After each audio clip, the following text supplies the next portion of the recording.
Marshall. Taking on the Hilltoppers of Western Kentucky with a championship on the line. You're watching college football on CBS Sports Network, presented by the Home Depot. And the Eastern Division title in Conference USA is at stake as Western Kentucky take on the Thundering Herd of Marshall. The winner of this game here this afternoon headed to San Antonio and the Alamo Dome for the right to call themselves the Conference USA champions.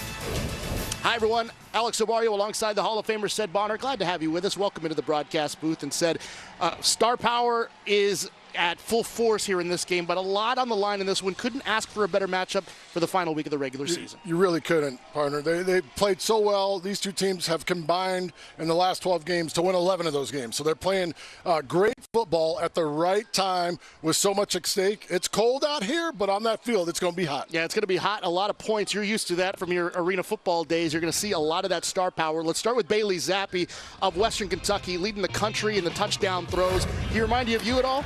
No. Better. He's better. He's more precise, more accurate. The ball comes out of his hands. 48 touchdowns on the season. Just has an understanding for the offense he's running, right? He really feels it and gets it done. And then for Marshall, Rasheen Ali, this guy leads the nation in touchdowns. He is doing a great job. He's growing before our eyes, turning into that all-purpose back. A great job. Yeah, he's growing up each and every week. 3 touchdowns the last time out. Now, when a game like this happens with a lot on the line, it comes down to an X factor. Now it's time for Do Project Smarter, powered by the Home Depot. The defense for Marshall, they need to play the way they've been playing all season if they want to win this one today. Without question. This is a very talented defense. Took them a few weeks to get things rolling, but they've done an outstanding job. 5th in the nation in sacks with 37. Number 1 in Conference USA. They get after the quarterback. They make it tough. And on the edge, when you get on that secondary, these guys are lengthy, they're 6'2" and above, and can make plays, have tremendous ball skills. So you take a look at head coach Tyson Helton of Western Kentucky, doing a nice job, but 0-2 all-time against Marshall. Brought in that contingency from Houston Baptist that really has helped spark this season for Western Kentucky. And you look at the former OC from Alabama, Charles Huff, his first year here at Marshall, the Nick Saban disciple, has had some rough games, but he's finally getting the program to buy in based on what he told us in the call. Yeah, it took him a while to get things going on. You got a new head coach, so things are run differently. Your practice times might be run differently, but he has been consistent with the message, and it's paid off. So we take a look at the weather here at Huntington. It's actually been a beautiful evening. 48 degrees coming up here at kickoff. Wind should not be a factor, just blowing at 5 miles per hour, but you just said it earlier, partner. You can feel the temperature start to drop a little bit. You're an old California guy. I'm a Texas guy. We got the gloves just in case. With gloves, you know, a little beanie up here to keep warm. We don't need the sniffles. Trying to call this game. There's going to be a lot of action. Fans have been in the parking lot tailgating for a while. They've finally made their way here into Jones C. Edwards Stadium, and it's going to be a good one. Again, the Eastern Division Championship on the line here in Western Kentucky. Andrew Sanders is going to be doing the kickoff duties for Marshall. As we are underway here in Huntington. Bit of a short kick. Here come on the return. This is Beanie Bishop on the return. Gets to about the 24-yard line, but a penalty marker is down. It's over near the kickoff area. Very seldom you'll see an offsides penalty on a kick that's not an onside kick. Offsides, kickoff team. 5-yard penalty will be added to the end of the run. First down. Our referee is Jonathan Noli, leads this Conference USA crew.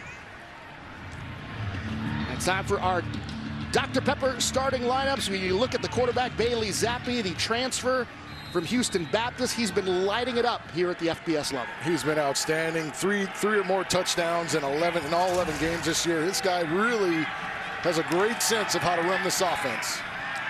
Zappi out of the gun here on first down, letting it fly here in the early going, and can't find his receiver, looking for Mitchell Tinsley here on first down. As we look at the rest of the lineup here for Western Kentucky, we'll start with that offensive line. And partner, one of the things that you need from an offensive line is continuity. They have it here at Western Kentucky. Yeah, they've started all 11 games. That's rarity in college football, Little League football. I don't care.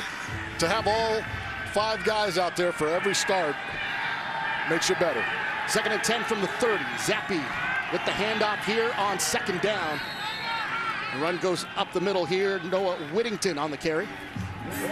Now we'll look at the starters for Marshall on defense. We talked about it. Tied for 5th in the nation in sacks on that defensive line. Yeah, they do a good job, and look for Kobe Cumberland Lander to do a great job. He gets in the backfield, tackles for loss. He's an exceptional player.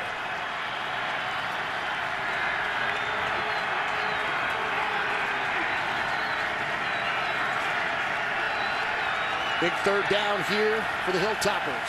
They need 4. Zappi looks. Left side of the ball is batted down. T.J. Johnson doing a great job. And you say it all the time. If you can't get home, get your hands up. They try to throw the quick slant route. Watch Johnson will come right into your picture. He'll fill that gap. You see him spying. Great read and gets his hands up, knocks it down. And for Contavious Leslie, you got to do a better job of attacking that defensive player. Talk about how efficient this Western Kentucky offense has been. It's the first 3 and out on the opening drive for Western Kentucky since the FIU game. That FIU game all the way back on October the 23rd. As this one's punted away here, Willie Johnson lets it bounce in front of him. It's going to roll out of play. And Marshall will have their first offensive drive start just outside the 20-yard line. Now let's continue with our starting lineups, brought to you by Dr. Pepper. The redshirt freshman Grant Wells. He can sling it too, partner, but he gets in a little trouble sometimes. You know, I think he's, pressed, right? He's trying to do too much. He came on, bust on the scene with athleticism, just a moxie. He can run it, he can throw it. But you see the turnovers have been hurtful for him and this team. Last game out, though, 2 touchdowns, no picks.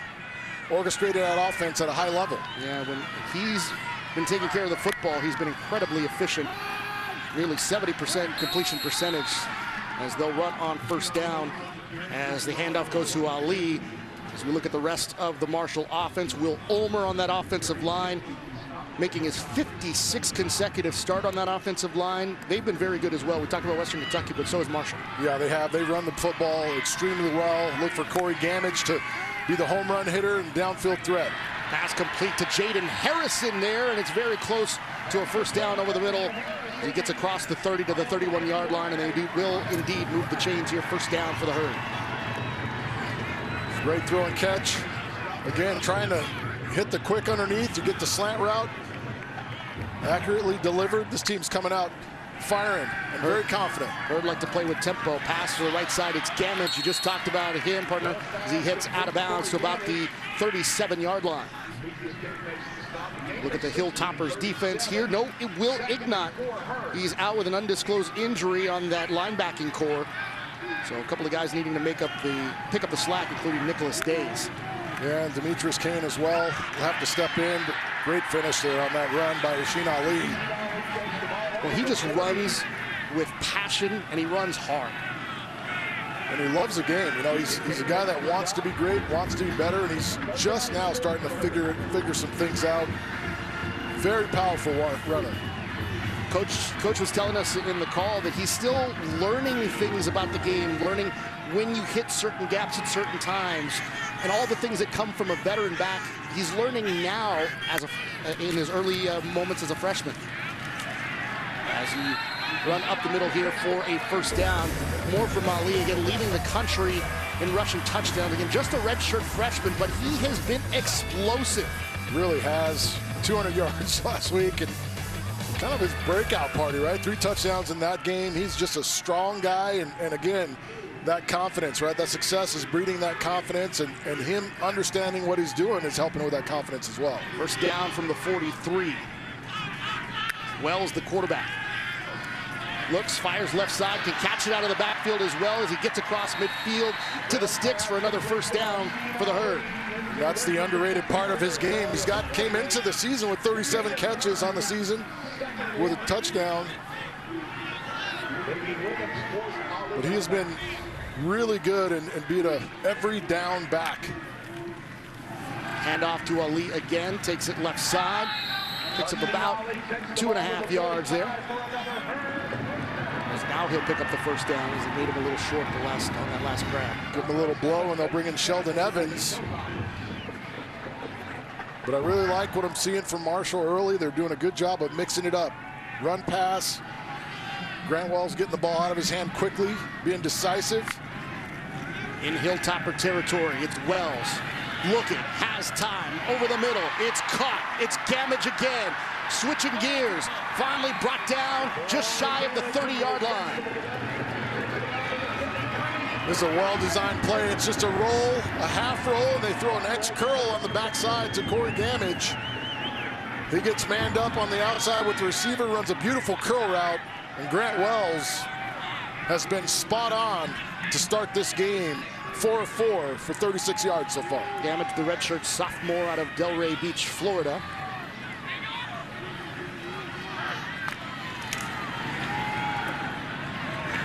Now if this one goes to Evans, is Ali still on the bench getting a breather?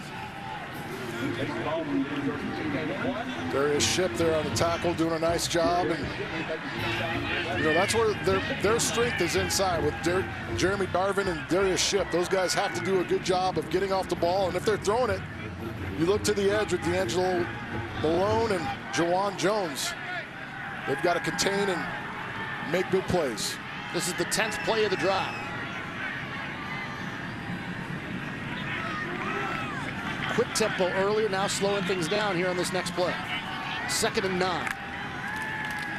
Ali across the 30 and pushes forward to the 29. And what's the best thing about a drive that has 11 plays in it? Bailey Zappi standing over on the sideline getting cold. He's standing over there waiting for his second chance to get on the field. This is an excellent drive by the Herd. Big 3rd down here though for the Herd. 3rd down and 6.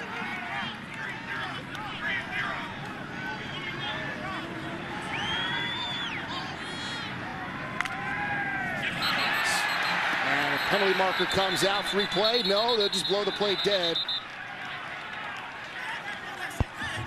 Outside, defense, number 97. Contact with the offense. Penalty yards results in a first.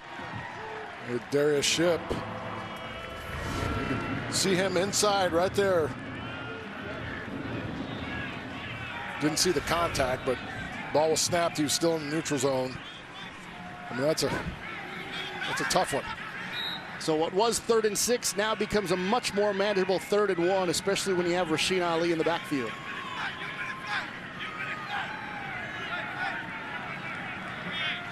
.9:25 remaining here, first quarter.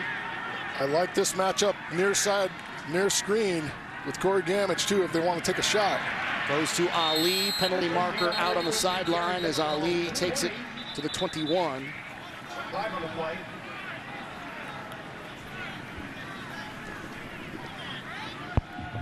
Illegal formation, offense, more than 4 men in the backfield, 5-yard penalty, replay 3rd down. Let's see if we can. You take 5, I'll give you 5. Let's see if we can see who that was. This late in the season, those aren't the penalties. You don't have that many exotic plays, but I believe they're saying the tackle here is too far in the backfield, right here, right on that edge. One of those guys needs to be up on the line of scrimmage. So it goes back to a 3rd and 6 from the 29. Another little bit of movement, no flag this time. Pass left side and just led him a little bit too far. Incomplete, but a penalty marker comes out there at the end. That's Willie Johnson, the intended receiver here for Marshall. That's a good call. And you know, if you're Grant Wells, you got to put some air under that ball. Give him a chance to run to it. Defense, number 9. 15-yard penalty, automatic, 1st down. That's a good call, but turn and look for the ball. You got to turn and look. Your hands are on the receiver. That's an absolute good call. It's Dominic Bradshaw called for the penalty, the redshirt junior, the transfer from Navarro Community College in Texas. You got to just stay within your discipline of what you're doing, your technique, right? You turn and look for the ball, lean into the receiver. Can't start grabbing. So 1st and 10 inside the 15. Nice little hurdle there to get to the 10-yard line as things were closing up on that right side. And it's his vision that surprises me the most. Vision, great feet, and just look how effortlessly he makes this little jump move as he hurdles through and just light on the feet and then right down ready for the contact. A lot of times you see guys jump and they end up getting put on their back. He's able to get his body in the right position to finish. And that's happened to him a few times too. He's not afraid of that contact. He's willing to take the hit if it means a few extra yards. As Wells fires right side. It's Gaines, the tight end. And he's pushed out of bounds just before he can get to the 5-yard line, very close to a first down. Gaines is lined up at tight end, wide receiver, running back, and quarterback this season. Such a versatile player for this Marshall team. Yeah, you said it, partner. And right here, this is a great job of sniffing it out by A.J. Braithwaite, but he just can't get him on the ground. Another good call. Here's Ali, pushes the pile forward. Did he get there? They're going to say just short of the end zone. But you saw the finesse 2 plays ago. Now you see the power of Ali. This has been an incredible drive and a statement drive. 13 plays, 76 yards, or 78 yards, excuse me.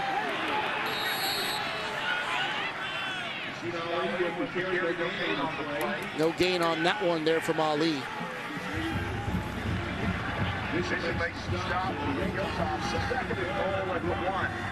Take a look at the record for single-season rushing touchdowns in Marshall history. Jackie Hunt did it with 26 in 1940. So Ali creeping up on that. He's going to have a heck of a game. He's going to have a Bailey Zappi type of passing game if he wants to get there. 3 touchdowns last week. Ali does not get it this time. It's a keeper this time as Wells takes it in the end zone for the touchdown. And Marshall. Talk about a statement drive. This has been outstanding and fun to watch. Zone read and watch him attack it. They lead the tight end up in the gap and not going to be denied. 15 plays, 79 yards, partner. The most important thing, though, nearly 7 minutes off of the clock of game time. And, you know, we talked about it, how quickly this Western Kentucky team can get up and down the field and score points. But Marshall was probably going to have the better ability, if they could do it, of controlling the clock. And Coach Huff said that. That's what we're going to need to do to win this. Well, if they can keep doing what they did on that first drive, I like their chances. Yeah, just under 7 minutes off the clock. You talked about that, but just I love the mixing it up. Formations, 11, 12 personnel, just different things, showing the defense different things, making it tough on Western Kentucky to dial in. Shane Chuchi perfect on extra points this year. The rivalry continues. Marshall has been dominating it lately, and they strike first in the battle for the East.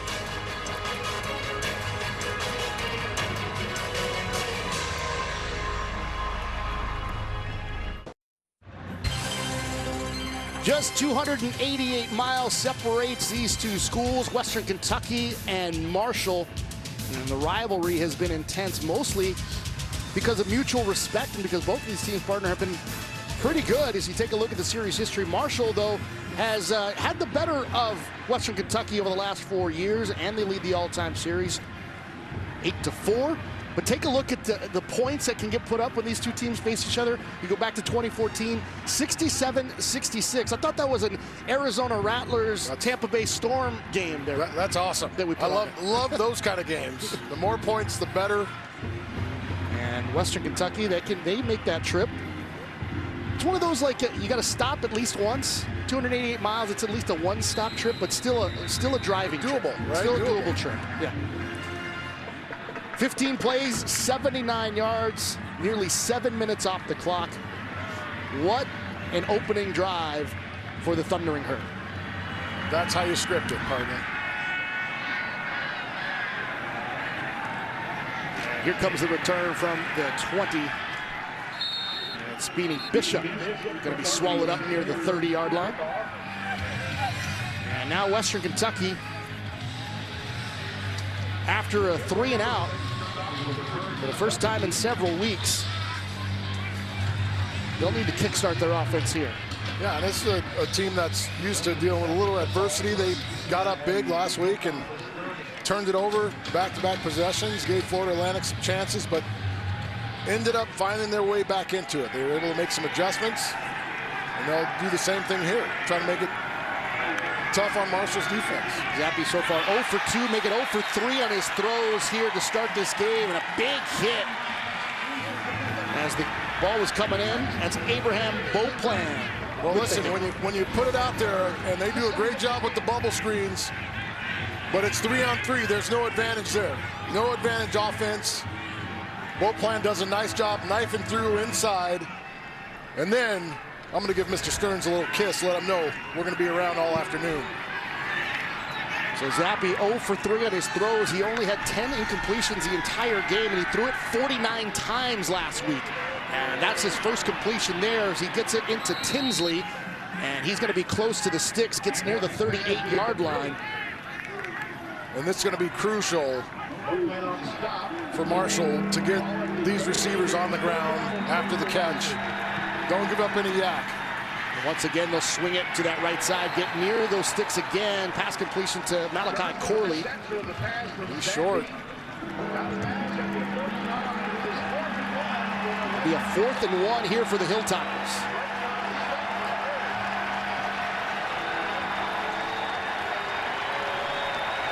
Bringing an extra tight end. Fans starting to make some noise here at Joan C. Edwards Stadium. Going 21 personnel, 2 tights, an extra old lineman. It's a big package. Trying to move some bodies. Carey goes up the middle. We get a timeout. Just in the nick of time. Timeout on the field. So Marshall wants to talk it over. Big 4th and 1 when we come back.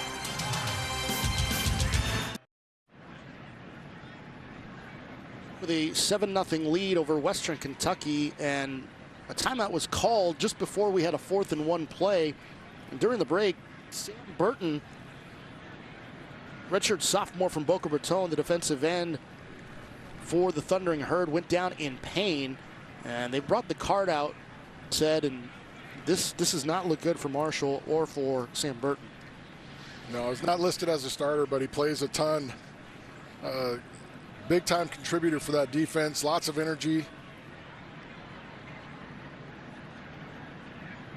It's, you know, the sight that every player hates to see, but somehow in your mind, kind of have to get beyond it and be ready to keep playing. And they stabilize him, and now they'll get him over to the cart. And we wish him the very best here. But as you mentioned, I mean, he's a guy that's on the field quite a bit. Marshall team. And you see the whole Marshall sideline coming out to give an attaboy to their teammate, see him off the field.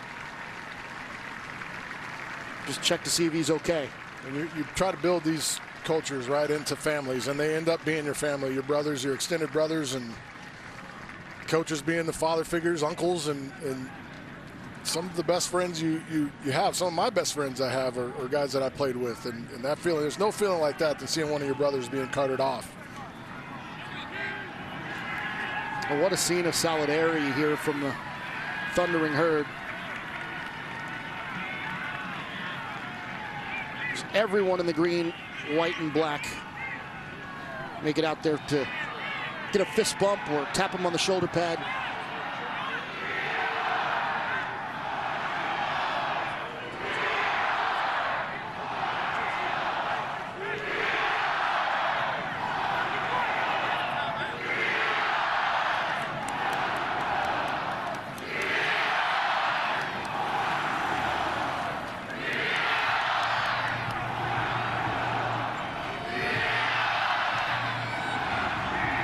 What a scene here at Joan C. Edwards Stadium. The "We Are Marshall" chants echoing through the stadium.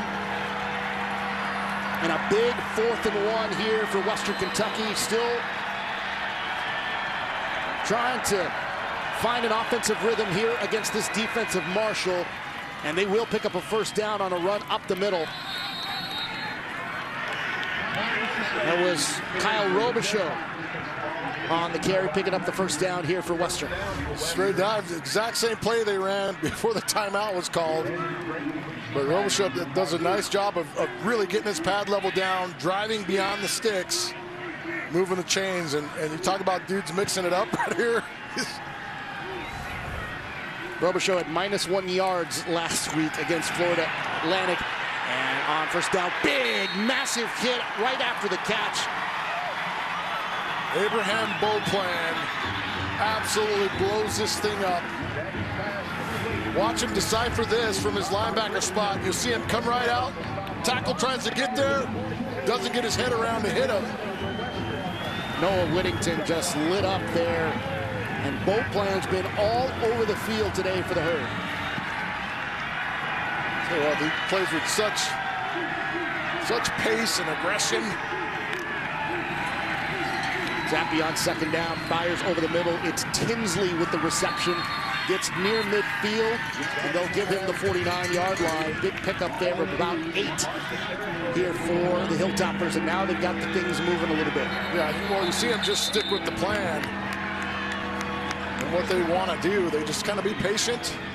You got to weather that early storm. He knew Marshall would come out excited. They're at home, senior day, trying to send these 24 seniors out. Another player down here for Marshall. Taquay's legs. We come back.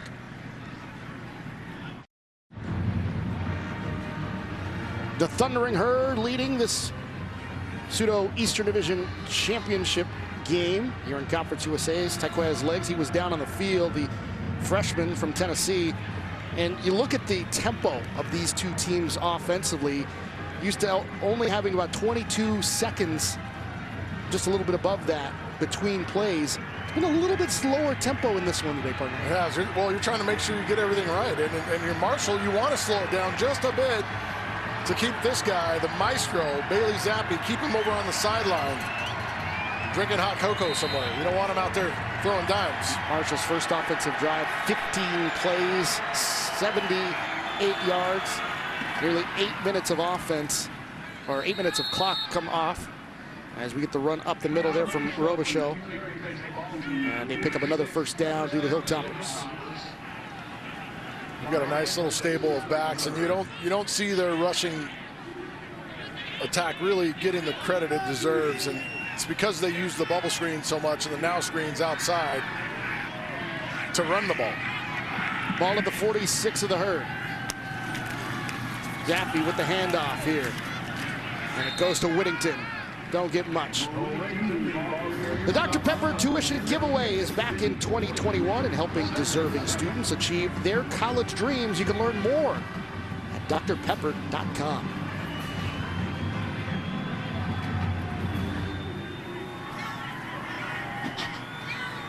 .345 to go here, first quarter.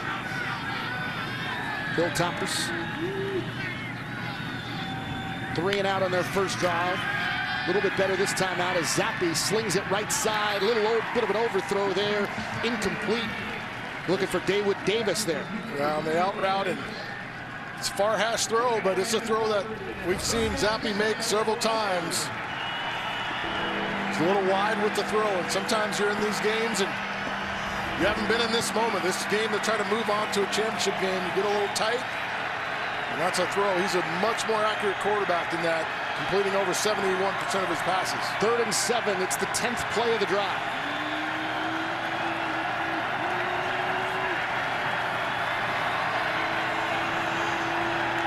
Zappe looks, flushed out. Looking downfield, firing into the turf, incomplete. He was looking for Jarrett Stearns, the Bolitnikov semifinalist.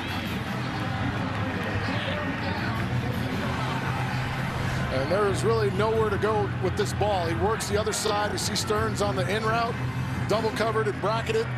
David Davis covered. You talk about something you haven't seen. You know, Gilmore, 6'2". Anthony Williams, 6'2". These are big corners and safeties with size and length and good cover skills. Even on 4th and 7, Tyson Helton says, we got to go for it. We got to try to find something here. From the 43. Should have Stearns inside, matched up with a safety. Zappi looking, pumps once, fires, and that pass, it falls incomplete. And the Hilltoppers turn it over. Once again looking for Stearns as he was coming over the middle. Just could not get it done. Great defense there at the end of that drive by Marshall. It'll be Herd football on the other side. Great start to this one by Marshall here at home.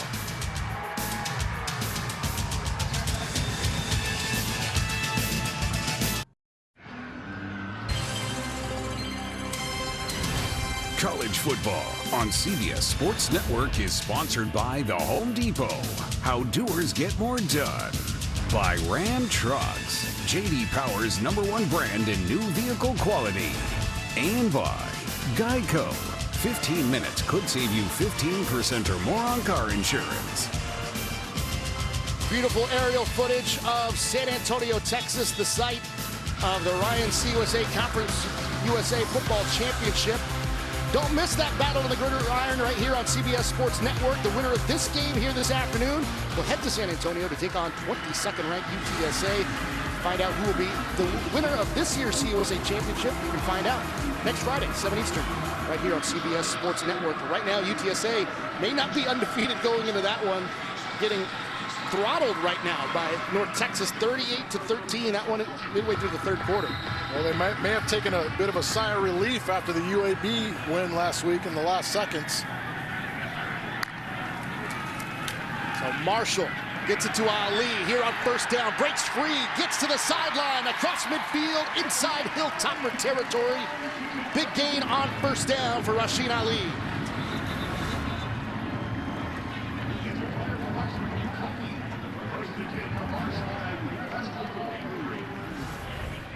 And got a player down here for Western Kentucky. Juwan Jones. The junior from Sugar Hill, Georgia.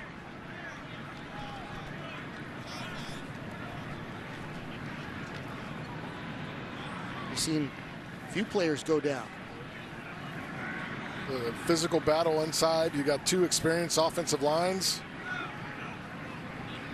Good linebackers on both sides. Defensive fronts are good on both sides. This is going to be a battle. And war of attrition. We can stay healthy and continue to play at a high level. On first down from the 43, Wells fires over the middle. It is complete. Big time catch. Devin Miller. Big number 83. Miller, the tight end, the redshirt junior. Just his 8th catch on the season as they get it to Ali quickly. He gets it into the red zone. Crosses the 20-yard line. They had trips on the previous play. They were able to exploit the middle of the field. You had one high safety 15 yards back. Devin Miller just beats the overhang linebacker to the middle of the field. Beautiful throw and catch. 2nd down and 7.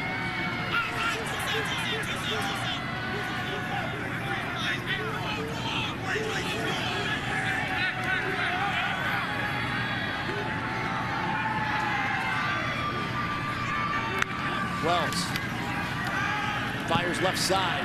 A little bit of trouble there. Damage trying to break free. Able to get maybe a yard or two. Made something out of nothing on that play. Well, he tried to check to the X now screen, and cornerback knew it was coming, stayed there in the press. And you see the two O-linemen coming out. They don't go flat enough. First guy out has the sidewalk. The next guy has the alley. But neither one look out to the corner to try to get to him, as you see Corey Gamage in a little bit of pain there going to the sideline. So 3rd down here for the Herd.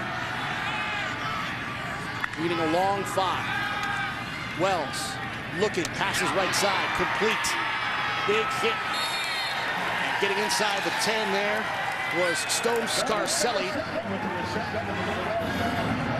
This is when Grant Wells is playing his best, when he's taking what the defense gives him. He wants the deep shot.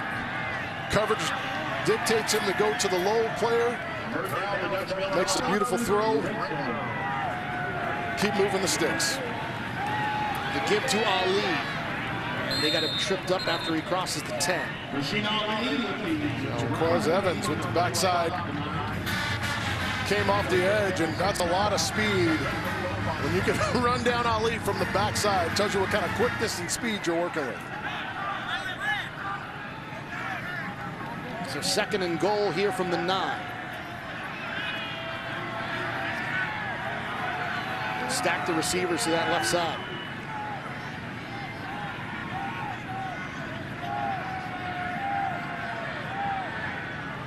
At the bottom of your screen. Pass it to Ali, floats him and just can't break free. What a shoestring tackle there. Beanie Bishop coming out of nowhere to make the play. Yeah, and he did a nice job of getting there. He recognized the play. Ball hangs up a little bit too long. So Ali's, and that's a one-hand catch. Shows you his ball skills. But Beanie Bishop just gets enough to get him down on the ground. And man, a flurried in the first quarter. And that's the end of the first quarter. Our score, Marshall, 7-0 lead over Western Kentucky. You're watching college football on CBS Sports Network, presented by the Home Depot.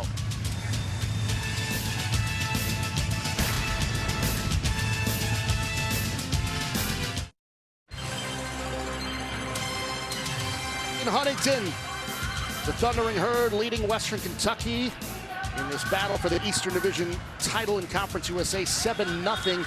And the quarterback comparison said, a little surprising here to see this effort from Bailey Zappi so far, just 17 yards, 6 incompletions already. And Grant Wells has been great. Yeah, he's been outstanding, taking what the defense has given him. And for Bailey Zappi, they have struggled just working the fundamental plays, doing the little things they've done so well. But this is a team that will not panic.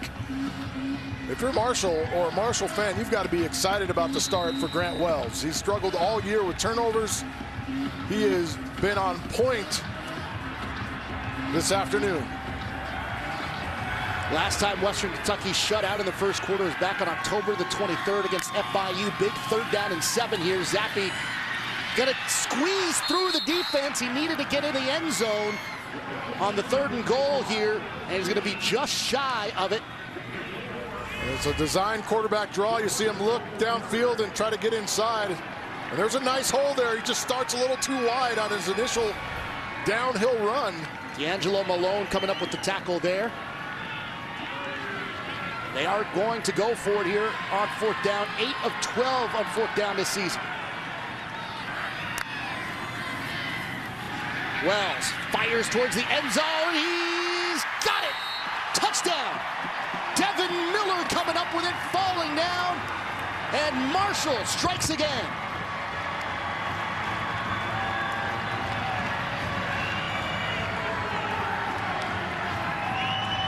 His 16th touchdown pass of the season for Wells. Watch how he stays calm and just kind of buys a little time and is able to find Devin Miller. Who knew? Did we even talk about Devin Miller in the open? 2 touchdowns. Today, he's been outstanding. And Shane Chucci coming in for the point after. Been perfect on the year. And he remains that way. He's 37 for 37 on the year. What a start for the Herd here on senior night as they battle for the Eastern Division title. 14-0, they lead their rival Western Kentucky. And tonight at 9 Eastern, we bring you a Mountain West matchup here on CBS Sports Network as Nevada visits Colorado State. You can watch it at 9 Eastern time right here on the 24-hour home of CBS Sports. Take a look at the Mountain West standings. Utah State, San Diego State, their respective division leads. They'll meet in the Mountain West Championship. We go back to that last touchdown. What a catch from Devin Miller from Grant Wells. Just a beautiful throw. What a tough player there for Marshall. Coming off a broken arm just 3 weeks ago. And he's out here putting on a great performance. Having an early impact on this game. As We'll get the return here. This is Bishop. And he's going to be swallowed up after crossing the 20. Let's see who is the toughest on the turf today. Brought to you by Gorilla Glue. It's that Marshall defense, Eder. They have been outstanding, and you want to see how good a job or know how good of a job they're doing. Western Kentucky has scored 97 first quarter points. Today, they got the bagel. That defense have showed up, and they are playing extremely well against Bailey Zappi. Just 17 yards in the first quarter today. Again, we mentioned last time they were shut out in the first quarter, came all the way back against FIU on October the 23rd. As Whittington takes the carry on first down. What do they need to do on this drive here?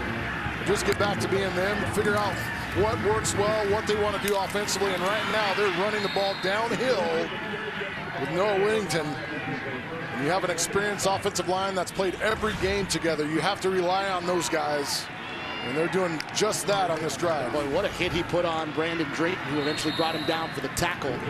Whittington again with the carry. Now they're trying things out with their running game. Well, you've got to. You need to bring a couple more guys in the box. In order to run the RPO screens outside, you've got to have the proper numbers. You run it a few times with some success, you get a couple more bodies sniffing the box, then you can go outside. 2nd and 5. Dappy looking long, left side, one-on-one, broken up. Incomplete. And I firmly believe he chooses the wrong side here. This is great coverage out there. Great coverage by Corey McCoy, who basically runs the route for Jared Stearns. Stearns got to do a better job of leaning in and staying on top of his guy. When you run straight to the sideline, you give up too much grass, and the defender has a play on the ball. Another big 3rd down here. It's 1 of 4 on 3rd down this afternoon for the Hilltoppers. They need to get to the 47. Zappi looking. Here comes the pressure. Flushed out. Fires right side. Over the head and incomplete. But there is a penalty marker down at the 35. It's going to be an eligible receiver or an eligible player downfield. Holding. Offense. Number 56. Penalties decline. 4th down. That's really tough for those offensive linemen. Bo Wilson getting called there. But as he starts to go, and there's no separation. You look around the field, there's no separation. These receivers have to do a better job of getting open and getting open early, especially in these 3rd down situations. John Haggerty in to punt it again to Willie Johnson. Standing at his own 14. And the offense of Western Kentucky, one of the most prolific, if not the most prolific in the country, has been anemic. Fair catch is called, and Marshall will take over at the 11-yard line. Charles Huff, the former Alabama assistant, fired up. His Herd lead at 14-0.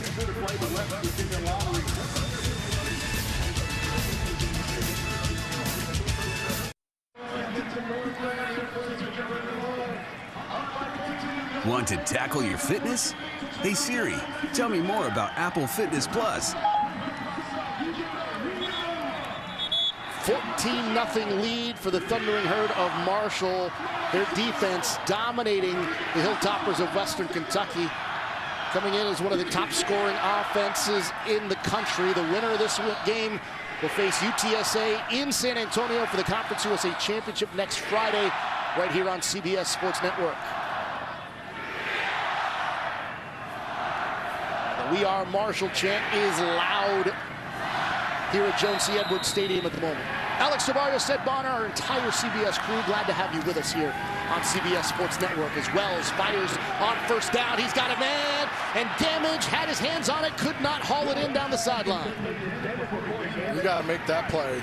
You got to go get that ball. You want to keep the gas pedal down, you have a chance to make this. This is a great throw right here. Halasi out of position, just sticks his hand. Don't wait down there. See, watch how he waits. Go up and attack that ball. It's more important. Go get it. Court Gambage, a big, strong receiver. Go attack that thing like a rebound. That was the first incompletion of the game, by the way, for Grant Wells. The offense has been efficient. The defense has been stellar.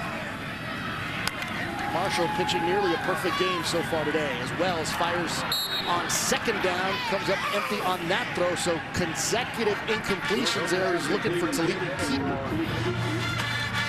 So look at the first two possessions here.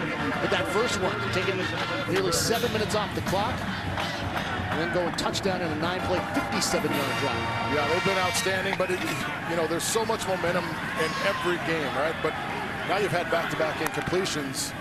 How are you going to respond to that?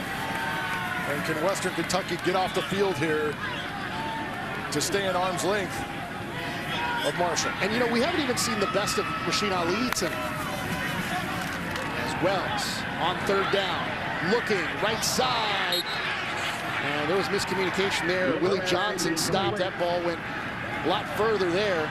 It's incomplete in the third drive of the game. Marshall unable to come up with any yardage. And, you know, your quarterback has to make this throw flat out. You're so wide open in a curl zone right there.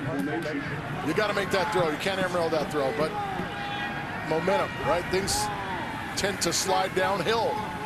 You have a drop pass that should have been caught. Another incomplete. So that's 3 straight incompletes for this offense that was just moving effortlessly. Jarrett Stearns calling for the fair catch. Pretty good field position so far for Western Kentucky. Their offense taking the field. Bailey Zappi, a lot of struggles for the man with the most touchdowns in the country. Well, you see the overthrow outside and another overthrow, and he just needs to settle in. Settle in and do what he does best. He's 4-12 for 17 yards, and those are uncharacteristic numbers for Bailey Zappi, coming in completing 71% of his passes on the season. 4,640 yards entering today, 48 touchdowns, just 9 interceptions for the graduate transfer from Houston Baptist. Lit it up at the FCS level in the Southland. Both he and Jarrett Stearns making a trip to Western Kentucky as Zappi escapes, able to pick up some yardage there again. Pocket collapsing on him, and a lot of that's coverage right there. It is coverage, but he also has Jarrett Stearns on the dig route here, and he's just waiting for something better. He's got to be more decisive. This team doesn't have 37 sacks for no reason. They get after the quarterback. You've got to be more decisive and quicker, and that means your receivers got to be better in and out of their cuts and in their routes. Second down and 9. A 1-yard pickup there from Zappi. Back to throw again. Left side, that's deflected. Another great defensive play there, this time from Stephen Gilmore. This is late, and he's lucky it's not picked off in return for a touchdown. The ball should be on the way, but he bounces and waits. He tries to work the middle of the field, then throw late outside. That's a dangerous throw, trying to get it to Belgian. But he is late on that throw. It's just a hair off. Needs to pick his tempo up. Hilltoppers, 1 of 5 on third down in the game. 3rd and 9. Another overthrow looking for Tinsley. Incomplete, and that'll be 4th down. And the punting unit will come on.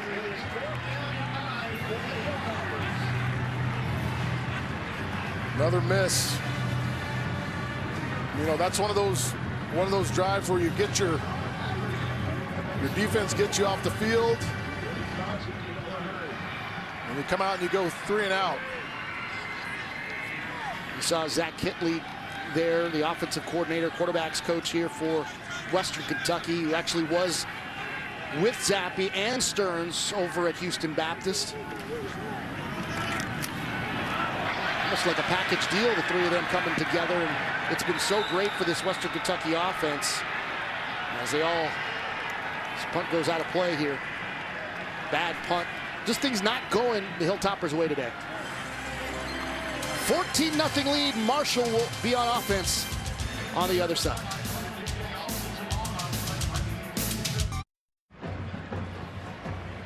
Marshall taking care of business here on Senior Day in a battle for the East in Conference USA.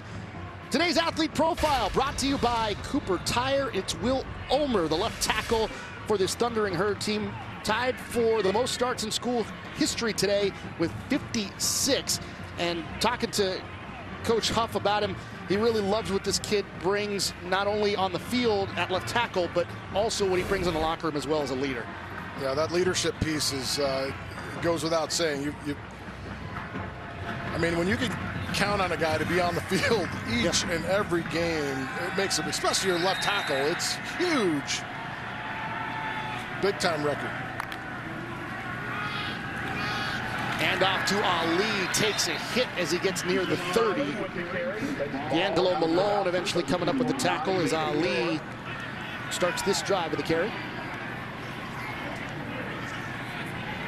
You know, you can't go without talking about Will Ignat not being in there. You know, their starting Will linebacker is out of the game. And Ali with a sweep this time. Across the 35, pushes past the 40 to the 42-yard line. Look at this line. That's a nice double team up to the second level by Miller. Devin Miller, the tight end, doing it all. But look at the finish. Just the pounding. And right now, Marshall is 100 times more physical than Western Kentucky is. Khalif Halassi eventually able to bring Ali down. First down from the 41. Wells spins, looking on that right side, firing downfield. Dangerous pass, looking for damage, and it's incomplete. Well, I thought this was going to be a roll throwback. And this is a play where he's got two receivers on the other side of the field, but right here you get very, very fortunate to not have this picked off. Amari Alexander had a chance to bring that down and really turn things, and after the hot start, 9 of 9, it's one of his last 5, Grant Wells is. Wells so far in the game, 10 of 14, 76 yards, a touchdown throw, and a touchdown run. Delayed handoff. On the draw, getting to midfield. Sheldon Evans picks up the first down here for Marshall. An explosive finish to this draw play. Look at the good work getting upfield on the offensive line. James McMagee getting to the second level. And a strong finish, and they just seem to be more excited, more physical right now. Marshall is playing with a lot of want to at this moment. Evans got in the end zone twice in the game against Charlotte last week. Wells. Oh, takes a big hit from behind. Ball is loose, and the Hilltoppers have it. And they needed something desperately to change the momentum. That could be the play that can do it. And guess who? D'Angelo Malone gets it done. Broderick Martin with the fumble recovery. But a great job stepping up. He's forced up in the pocket. Malone just keeps working and comes back and gets him a second time. Right here. So dangerous. When you know guys are rushing edge and you've stepped up and you go lateral after that moment, you've got to really take care of the ball and see what's around you. So a fumble lost. We talked about him taking care of the football. A lot of that had been the interceptions, 12 on the season, but he's also lost a few fumbles there as that pass on first down over the middle is complete. Malachi Corley with the dig route. Welcome to the game, Malachi. Got to get the rest of those guys involved.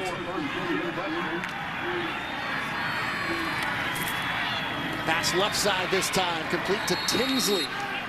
And now Western Kentucky's got some momentum going here, trailing 14-0, 9:48 to go in the half. He's just stayed relaxed, and talk about Coach Kitley really talking to him as they went off the field after the last drive. Maybe he wasn't comfortable with what they were doing, but right now he feels a little bit more comfortable and seems to be more decisive with the ball coming out of his hand. Coach Huff wants to talk it over here after a couple of plays in a row. That defense looking a bit gassed. It'll be 30 seconds.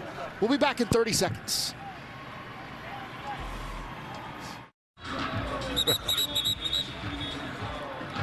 14-0 Marshall, but Western Kentucky driving. You take a look at the OC, Zach Kitley, again coming over from Houston Baptist, but formerly an offensive assistant at Texas Tech. You see him there with Pat Mahomes, a Cliff Kingsbury disciple.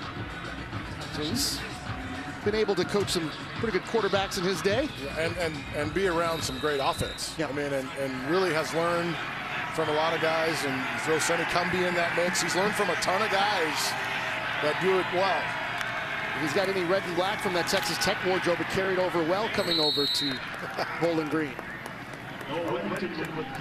As you get a carry here, Noah Whittington. Of course, he's had a quietly nice game. Only a 6th carry there, but over 30 yards already. And when he's gotten the ball, he's really rushed hard. He has, and that's you have a veteran offensive line that's experienced. You got to lean on them. We talked about it a couple drives ago, and then they go right to the air. But here, they've got to lean on that offensive line to help them push this thing across and really get back in this game. 2nd down and 5. Zappi looking towards the end zone. He's got a man. Little one-on-one there, and it's incomplete. He was looking for David Davis. Pretty good coverage there from Marshall. And this ball hangs up. It's a little bit late. Doesn't get it outside far enough. That's well played by Micah Abraham, who nearly picked it off. Abraham, the sophomore from Tampa, Florida. A lot of Floridians, by the way, on this Marshall team. They had a ton of people in their game at FAU a few weeks ago that I was at. Zappi on 3rd down. Pocket breaks, gets loose, goes down. Ball got loose, had to climb on top of it. And Marshall with a huge 3rd down stop. The pass rush, too much for him. As he steps up, he loses the ball, but look at the pressure. The pocket just collapsing around. He slides up, and right there, he knocks it off his own left guard's arm, Contavious Leslie. This will be a 41-yard attempt from Braden Narveson. 16 of 18 on the season, is long this year, 43. The kick is up. That one splits the uprights, and Western Kentucky finally on the scoreboard. 8:05 to go in the half. Western Kentucky able to get points off a turnover. They trail it, though, 14-3.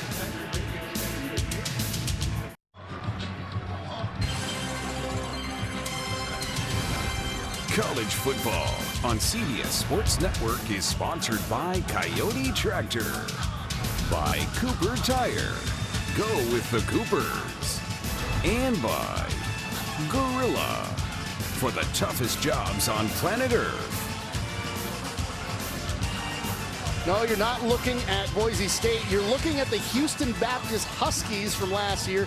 Western Kentucky quarterback Bailey Zappi, receiver Jarrett Stearns. They spent 2018 to 2020 together at Houston Baptist. And moving over to the Hilltoppers, along with offensive coordinator Zach Kitley, Ben Rasdlap, and Jarrett's brother Josh. You got this Houston Baptist connection. They had one of the more prolific offenses in the FCS level. Now they come over and do the kind of the same thing here in Western Kentucky. Well, I think that's what makes the move so seamless, right? You bring your OC comes in, and then your quarterback comes, and you got a couple receivers. It's 1 or 2 less guys that you have to teach in offense. Guys really understand it, and they played really well. They need to get it going this afternoon, though. Fair catch there. Coming up on the halftime report, powered by Ram Trucks, Brent Stover, Kevin Carter, and Houston Nutt.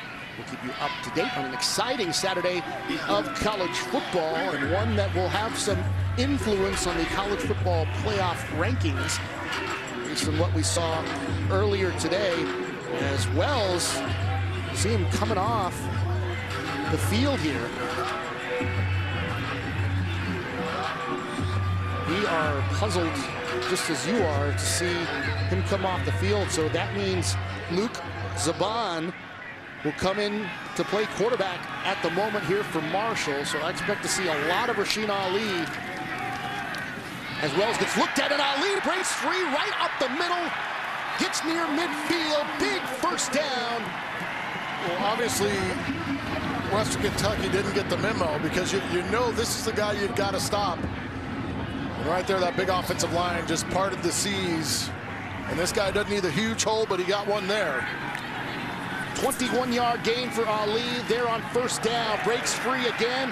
Dives forward across the 45 inside Hilltopper territory. And he's close to another first down.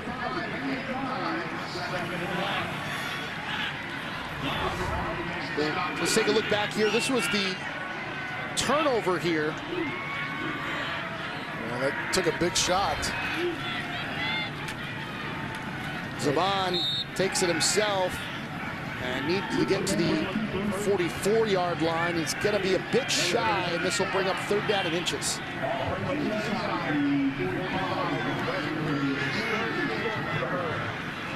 Hurd are 3 of 5 on third down today. They're bringing a big extra tight end and really try to extra offensive lineman and run behind the pads. You do this all day. And we're going to get a illegal procedure penalty against Marshall here. Ball start.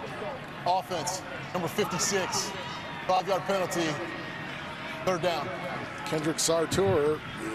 This is tough because you've been able to dominate on the O-line, right? They've done a great job of really blowing open some holes. Giving Ali 15 carries, 85 yards at this point in the game. He's been explosive because of that front. Ball just across midfield, third down and 6. Zaban out in the flats to Ali, has some running room and picks up the first down for Marshall. No. They're marking him short.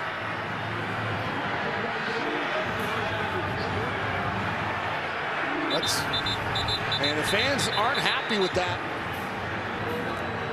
I don't know, partner, what'd you see? I thought he had plenty for it. It was a gutsy call and a good throw and catch. And you know, once Ali gets going downhill,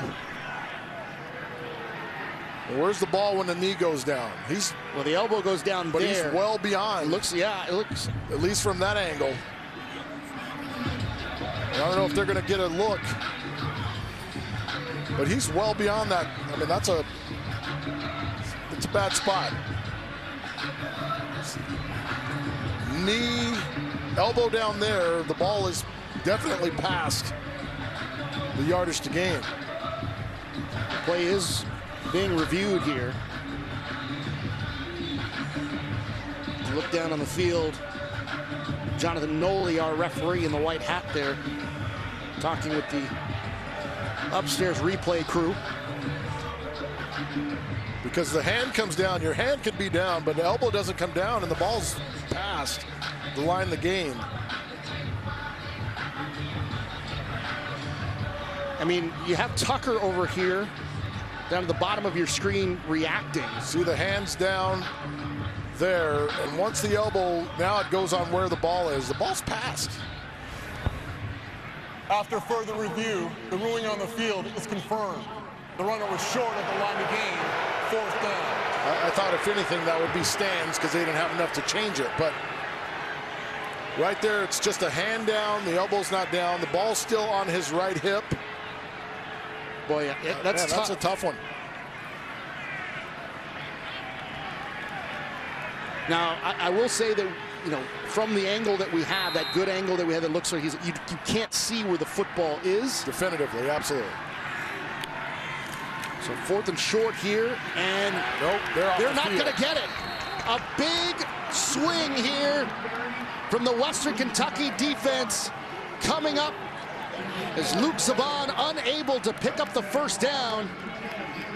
And Western Kentucky will take over on downs. I'm giving it to no one but 22, right here. Give it to 22. And the hesitation, the delay in the play, they're running a little quarterback power off the left side, allows the backside end to come down and make the play. Well, that play didn't have a chance. But I want to live and die with 22, with his hands on the football. So Zappi and the Hilltoppers looking to respond again after another Marshall turnover. And a good play there, open field tackle. Let's send it back to New York for an update.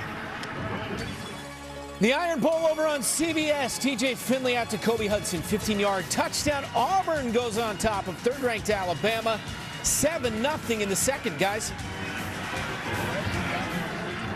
All right, thanks a lot, Brent. A lot of exciting games going on in college football today. Of course, Michigan beating number 2 Ohio State 42-27 earlier. And boy, if Auburn in the Iron Bowl can make some noise with Alabama, that could really jumble some things up. That throws a monkey wrench in it.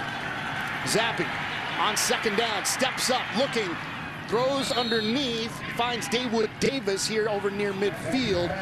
It'll be about a 5-yard pickup and bring up another third down here for Western Kentucky. It really forces, when Bailey holds the ball like this, it forces that offensive line to play good for so long.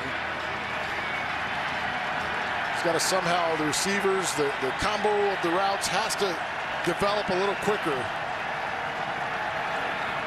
Hilltoppers just 1 of 7 on third down in this one. It's been their Achilles heel here today. Zappi. Pocket collapses. Steps away. Fires left side. He's got a man. It's complete to Tinsley. Picks up a first down for Western Kentucky. Just their second pickup on third down today. Again, give that offensive line a ton of credit hanging in there. And Zappi stayed in the pocket there, and Tinsley with the hands catch. It was good job to get back to his quarterback. On first down, they get it to Stearns, and he gets swallowed up immediately. They're not allowing Stearns to affect them. It's an inaccurate throw here. Ball's behind, and one thing he's done a great job of is throwing the ball to the front shoulder of his receivers. That one gets out backside. And look at the conversion. 3 green shirts there within a matter of seconds. Stearns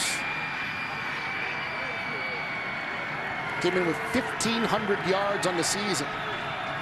12 touchdowns. He struggled today. Fire left side. That pass is complete. Big hit there by Sheldon Evans. I beg your pardon, by Legs. Mitchell Tinsley with the nice catch. He took a big shot just as he caught that ball. He's got some tremendous hands. Hand off again here on third down, and it's another first down for the Hilltoppers. Noah Whittington picking it up there. Haven't seen much of Adam Cofield, but Whittington doing a nice job in there. Zappi looking towards the end zone, a little bit too long. 2 green shirts in the vicinity as they were looking for Stearns. Just try to run a fake bubble screen, and you see going down the middle of the field with Dawood Davis. Dawood Davis tries to throw the wheel route late, and that's basically a throwaway. He's trying to get rid of the ball, not put it in harm's way. Corey McCoy there in on the coverage. Second down from the 28. Zappi fires left side, low throw and incomplete. Looking for Joey Belgian. On that last play, when they motioned over, they had the safety come down. They spun down to a man-free look. Look for him to try to come back to that situation. You can get your slot guy right through the middle of the field.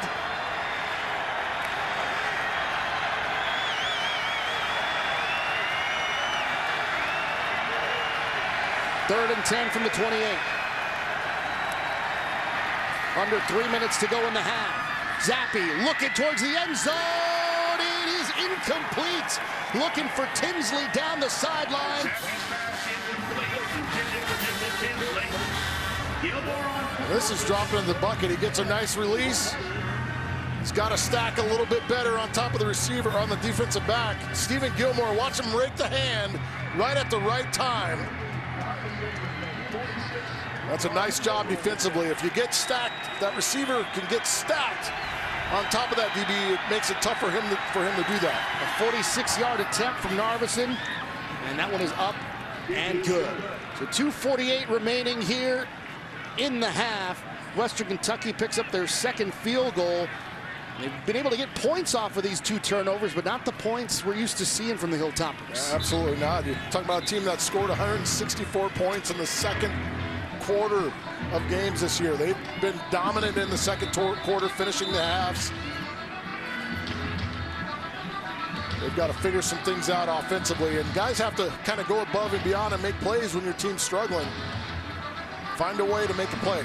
As you see the yardage there, 179 total yards for Marshall, 106 for Western Kentucky, and a lot of that's come here recently. Remember, they're shut out in that first quarter. Those third down conversions, they got a couple on that drive, but they've been virtually shut out on third down the entire game. It's been a Marshall control game. Early was Marshall dominated. Now it's more Marshall controlled. But Marshall has to get better care of the football. They turned it over on that Wells fumble and then turned it over on downs on one that looked like should have been a first down. Well, look at it. We haven't seen Wells since that moment. Will we see him again? They're going to need him in the ball game. Harrison on the return there, gets across 20 to about the 25-yard line. Now tomorrow, an NFL on CBS slate that's chock full of important playoff implications, including first-place teams going head-to-head. The Titans take on the Patriots in Foxborough, and an AFC North showdown between the Steelers and the Bengals gets set for all of the action beginning at noon Eastern with JB and the guys on the NFL Today. That's all coming up tomorrow on CBS. You look at the best records there in the AFC. And how about the New England Patriots? Who would have thought that they'd be in this position after the first few weeks of the season? Just a game behind Tennessee for first in the AFC. Mac Jones. You could still do it with a drop back passer. When a guy understands what he's looking at, knows how to run an offense, he's having a great rookie year. Get a run here on first down. Wells still out of the game as Ali pushes forward. And that's something we've got to watch out for here moving forward on Grant Wells being out. He's such a big part of what they do. I know we talk about the turnovers a little bit too much for Coach Huff's liking, but he's also a big part of what they do. He throws the ball extremely well, has a rushing touchdown in the game, and not having him here as Luke Zabon takes over at quarterback for the second drive. Zabon looking, firing over the middle. He's got a man. Maybe I spoke too soon as Gaines picks up a first down and a ton more, gets it near midfield for a Marshall first down.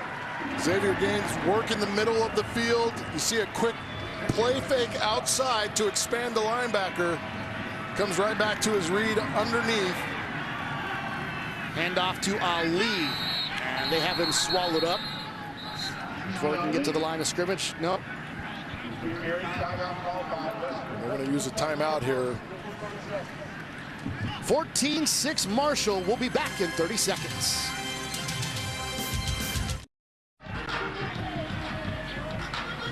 Timeout taken just before that second down play. We'll have a second down and 10. 14-6 our score here in Huntington. Battle for the East in Conference USA.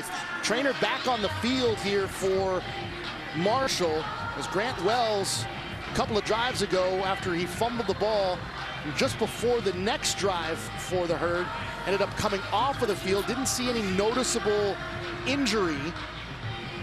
But we'll take a look back at the turnover where he fumbled and where he gets hit. Gets swallowed up pretty good as the ball comes out. We still have not seen him since. So far, Marshall doing well in his absence with Luke Zabon, able to pick up a big throw on first down a second ago. But now they've got a third down here and about 8 to go. What are the implications in a game with this much meaning said with the quarterback? Well, your leader's out, number one, and your playmaker, right? But Zabon has done a nice job of making the throws that he needs to. They trust his legs. He's done a nice job, 99 rushing yards on the season, including, you add in today's yards, but he's completed some passes. He looks relaxed. And that's the biggest thing. Your team is ahead. You can't lose the game on this drive. You can go out and just execute and do what you know how to do. And your defense is playing extremely well, keeping this offense bottled up from Western Kentucky. Just go out and play and have fun. You got nothing to lose. A minute 43 to go until the half. A game we expected with a ton of tempo, actually starting to grind to a much slower pace. Third down and 7 Zubon at quarterback has Ali in the backfield as they get the signal from the sideline. Ali will move to Zubon's left. Zubon into the flats to Ali, has some running room. Not enough, though, as he's brought down after crossing midfield to the 48. Actually ends up losing some yardage there. And that'll bring up 4th down. No, use another timeout, but just try to run the swing route to him and get him in space. It's a great open field tackle there by Khalid Falassi to get him down on the ground. So timeout taken here with 1:37 remaining in the half. And Western Kentucky, despite all of their struggles offensively, despite the fact that they have yet to get in the end zone here today, they're only down 8. As bad as they played, I mean, this is an offense that is explosive. But the secondary, you have to get a secondary. Stephen Gilmore, Anthony Williams, the safeties, Drayton, Nazeeh Johnson. You got to give those guys credit. They've put a tremendous amount of pressure on these receivers for the Hilltoppers to run routes. They're forcing them to earn everything they get. Robert Lefevre in to punt the football for Marshall. And a fair catch is called there. Stearns gets it dead there about the 19-yard line. That's where Western Kentucky will take over with 1:31 to play in the half. See Zach Kitley, offensive coordinator for Western Kentucky, and Bailey Zappi. Once again, last week, 340 yards passing in the first half. Only 66 in the first half today. He's well below his average on the season of 400+ yards a game. Zappi, all kinds of time there on 1st down. Pass complete left side. And some good yardage there on 1st down. It's a good job getting to your check down. Gets it out to Adam Cofield out in the flat. But he can run this entire offense out on the field. Cofield, the graduate transfer from North Dakota State, as Zappi again fires left side. This time it's Tinsley with the reception. Good job by Tinsley working the sideline, making the catch, and quickly getting out of bounds. Now you get a chance to really set some stuff up and find some matchups you like. You're going trips into the boundary here. 3 receivers in the short side of the field. Clock is stopped with 1:05 now. Pass left side is complete. Plenty of room in front from Corley. And able to pick up another 1st down are the Hilltoppers inside Marshall territory now. Clock is stopped with 59 seconds to play. So take a look. They attack this zone with a post-wheel combo. Malachi Corley on the wheel. But right there, he's got to be smarter than that. Get out of bounds. They're going to quickly stop it for the 1st down, but get out of bounds immediately.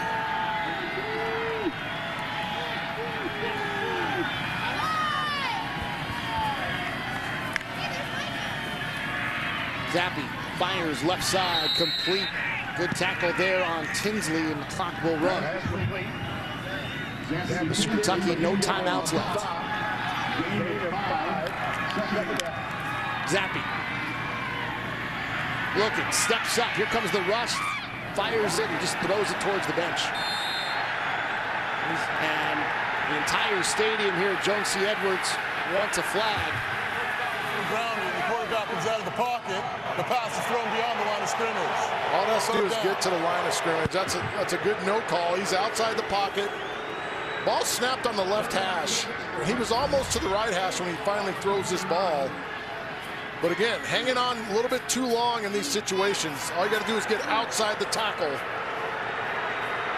You can see Coach Huff say he's not out of the pocket. He's outside the pocket. That's a good no call. Nevertheless, 3rd down and 6 from the Marshall 29. Zappi fires left side, and it's incomplete, looking for Tinsley. And that'll bring up 4th down. Kick another field goal, and here you got to get this ball up and elevated. If you're Marshall, Talk about a history of blocking kicks in this school, this program. He's got to kick it a little bit lower to drive it. This one a 47-yard attempt and a timeout taken by Marshall. It's their final timeout.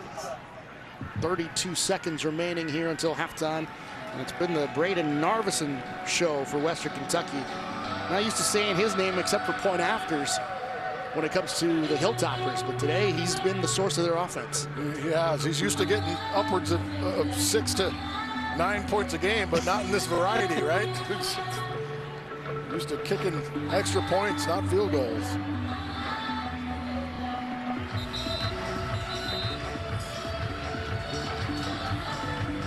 Talk about all the things that have gone wrong, and listen, you've got to give a ton of credit to Marshall's defense. Their plan was excellent. They knew they had athletes that can run around and make it tough for the Hilltopper receivers. They've done exactly that. This will be a season long. His career long is 53. This one a wobbly football, hits the crossbar, it's no good.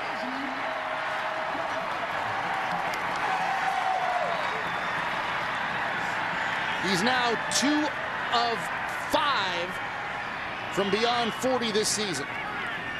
Plenty distance, he just hits it so low, has no chance. If he just gets that ball up in the air at all, that's a make. They love the no good there. And it looks like Marshall wants to send this one into the locker room. As the band takes the knee. They get the ball coming out, so why wouldn't you? Hopefully we'll get an update on quarterback Grant Wells, who left the game. And Marshall, again, will receive the second half kickoff. Bit of a surprising first half, would you say, partner? Absolutely. You know, Western Kentucky has been so good offensively. They've faced some good defenses. UTSA's defense has been good. They played them early, put up a ton of points. They just have struggled to find their rhythm in this game. The battle for the East so far going Marshall's way. 14-6 our score. You're watching college football on CBS Sports Network, presented by the Home Depot.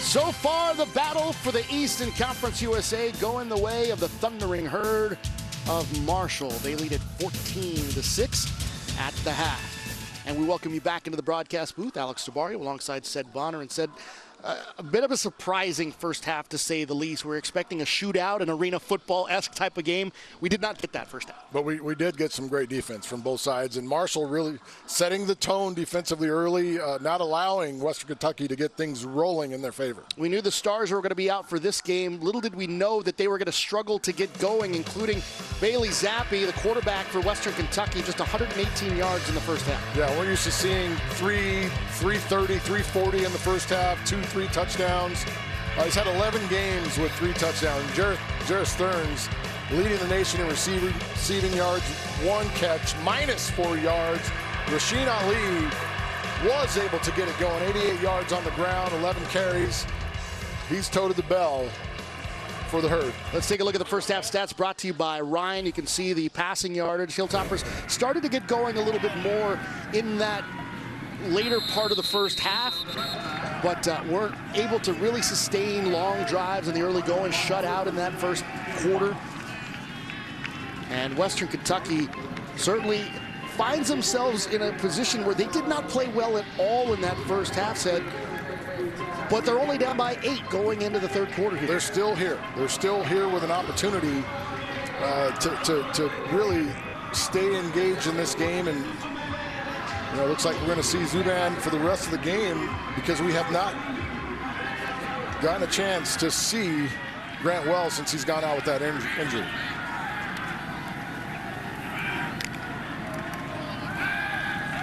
Pass here on first down. And Harrison good was brought down after a couple of yard gain here. Good reaction by Beanie Bishop. Coming down from his safety spot. Minimal gain on first down. But if you're Western Kentucky, you've got to set the tempo this half. You allowed Marshall to do it that first quarter. You've got to come out and set the tempo. Span fires right side, and it bounces off of the chest of Gamage and incomplete. And this first drive of the third quarter, as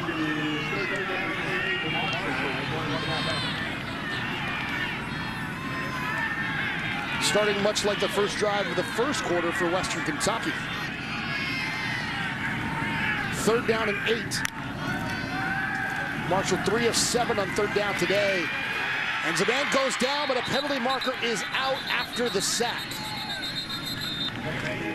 Looks like it's going to be in the area of a hold. They'll decline this, obviously.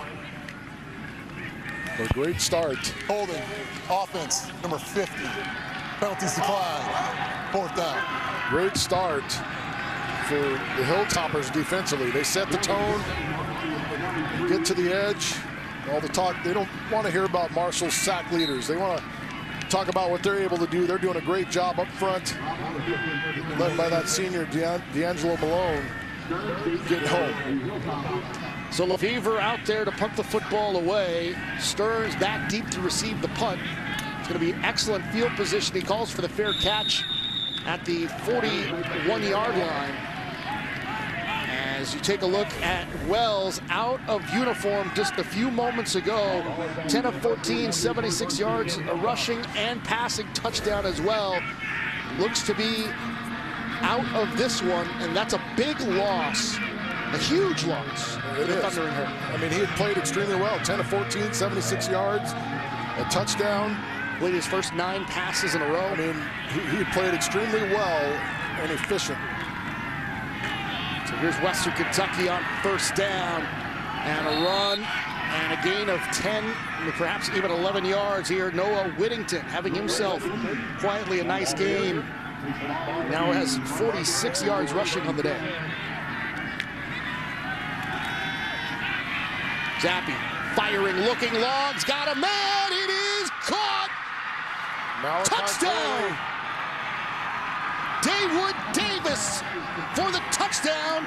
The redshirt junior out of Broward County, Florida, hauls it in. And just like that, the prolific offense of Western Kentucky is just a 2-point conversion away from tying up this football game. Great call. I said Corley, and that's Dawood Davis, and they line up again, and that trips into the boundary, partner. They will go for the point after here. Have them trailing by 1. Still plenty of time, obviously, in this game. And that one is up and good. Welcome back. Let's take a look at how Western Kentucky gets on the board. There's Dawood Davis there. Marshall's going to roll the coverage down into the flat area. He's responsible for that, which is going to leave the safety one-on-one in a bad spot. Dawood Davis just blazes by him. And a great throw and a tough contested catch outside by Dawood Davis. Offensive coordinator Zach Kitley fired up as he finally sees a play that is explosive like this Western Kentucky offense is used to being. And that's the danger for Marshall. You've played so well. You've bottled this offense up so long, but you have just 14 points to show for it. And now your signal caller is out as we get a touchback here. Marshall will take over. Start your football Sunday with our Tops crew as they get you ready for all the NFL Week 12 action, from previews to bold predictions. Catch that other pregame show tomorrow morning at 8 Eastern on CBS Sports Network. Thundering Herd unable to do anything on their first drive. They took the opening kickoff here in the second half. In the winner of this one, facing UTSA, who just lost in rather surprising fashion to North Texas. Their first loss of the season will likely drop them out of the top 25.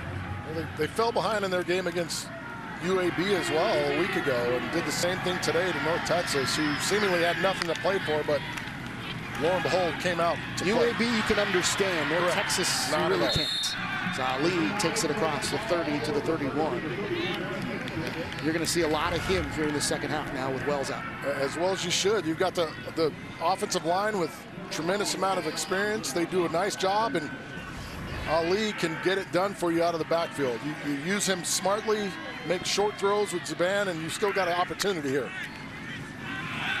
Here's Ali again after a 6-yard gain and pushes forward across the 35, and that's good for a first down. You know, things have kind of gone the other way for Marshall ever since we had that spot that was kind of questionable, that looked like it was going to be a first down, and then they didn't pick it up. It ended up being a turnover on downs, and that led to 3 points for Western Kentucky. Since then, Marshall's offense has been pretty anemic. Complete here to Gamage on the outside, and gets near the 40. You take it even further back than that. It's pass on the sideline that doesn't get caught. So you end up 9 for 9, but then you missed your next 3. And they just, from that moment on, this is a good job of really exploding forward, playing downhill by Khalif Halassi, taking away that screen. Ball at the 39. Pass to Ali in the flats, not much. He's going to lose a couple yards.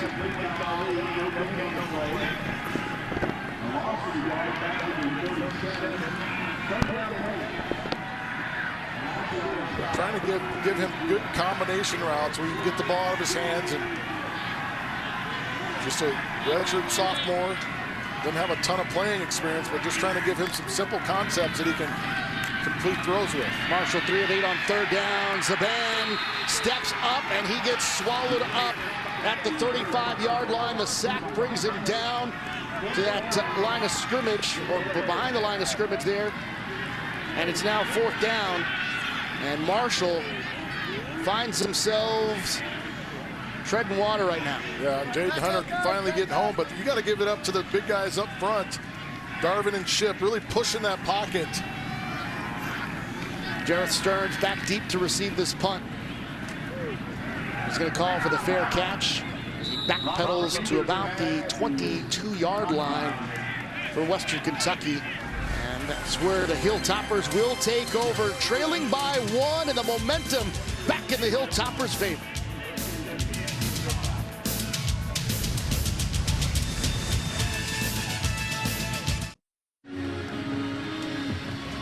Marshall's led virtually the entire way, holding on to a 1-point lead over Western Kentucky, but a chance here on this next drive. Time now for the Nissan Heisman Watch. Take a look at C.J. Stroud and Bryce Young for Ohio State and Alabama, respectively. Ohio State losing earlier today to Michigan. 40 touchdowns and just 5 picks on the year for Stroud. And Bryce Young and his Alabama Crimson Tide currently trailing Auburn right now over on CBS. 10-0 last we checked. 2 leaders in the clubhouse. I mean, up to that first half, I would have had this young man in the conversation as well with his tremendous numbers on the season. Zappi leading the country in touchdown passes, 48 on the year as he escapes the pocket. Here comes the rush. Lost the defender just so he could throw it away. You can see Marshall this season, the third quarter, they've been great, outscoring their opponents 80-20. Fewest third quarter points allowed in FBS football this year. Oh, this is a good quarter that the Hilltoppers love as well. They've put up 81 points in this quarter. Bailey Zappi can't be greedy. He's got to take what the defense gives him early. And penalty flags coming out.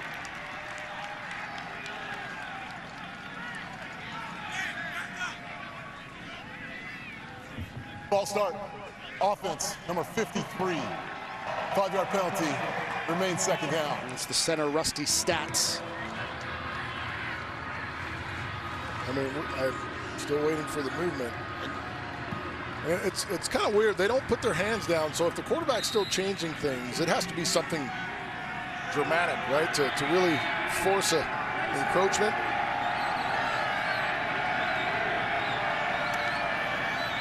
Second and 15. pass over the middle, complete to Corley. Finds some room, gets through one layer of the defense. Still on his feet, spins his way across midfield and to the 49-yard line. That's a great shield route. He kind of comes underneath. An outside fade route. He comes underneath the slot receiver into an enormous hole in the defense. A 33-yard pickup there from Corley. And watch what he does. He's just going to come into your window here in a huge bubble. And that's just using leverage and releases by other receivers. Stiff arm there as well to create some separation. Watch.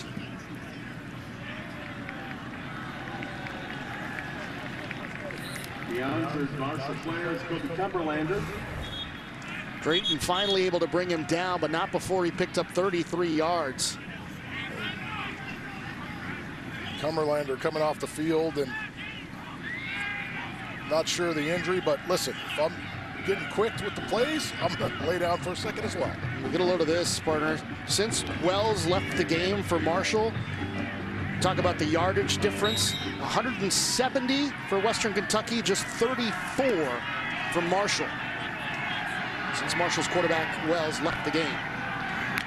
First 10 from midfield. Zappi fires again over the middle. This time it's Stearns. And finally gets a catch with some positive yardage there as he gets it to the 30 and another first down for the Hilltoppers. Now they're feeling rhythm at this moment. They're finding something with the trips into the boundary. Won't waste any time. Zappi again over the middle, end zone, incomplete. Dropped it. Dawood Davis couldn't haul it in. That ball was on him. That's a good throw. Davis trying to haul in his second touchdown of the third quarter. Couldn't handle it. It's a good throw. It's right there. You got to bring that in. Great job of finishing the play by Beauplan, but really had no effect on the drop. That pass was dropped before he got there. Second and 10 from the 30. Zappi. Handoff here. That's Whittington again. And picks up about 5. And for Beauplan, his 100th tackle of the season. Big third down.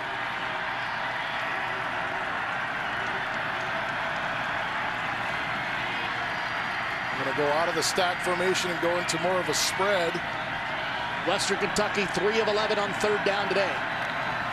Movement, penalty marker comes out, free play, fires, and the pass complete there to Tinsley. It's going to be short of the marker, but they're going to end up with a 3rd and 1 situation here after an offsides against Marshall. Just got to be a little more disciplined than that. Cumberlander trying to get the quick start.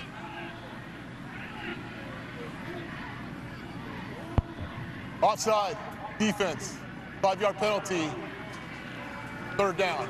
Fouls on number 32. You give your defense or the offense has a chance to pretty much do anything they want to do. They could run it, throw it, put them in a little easier situation.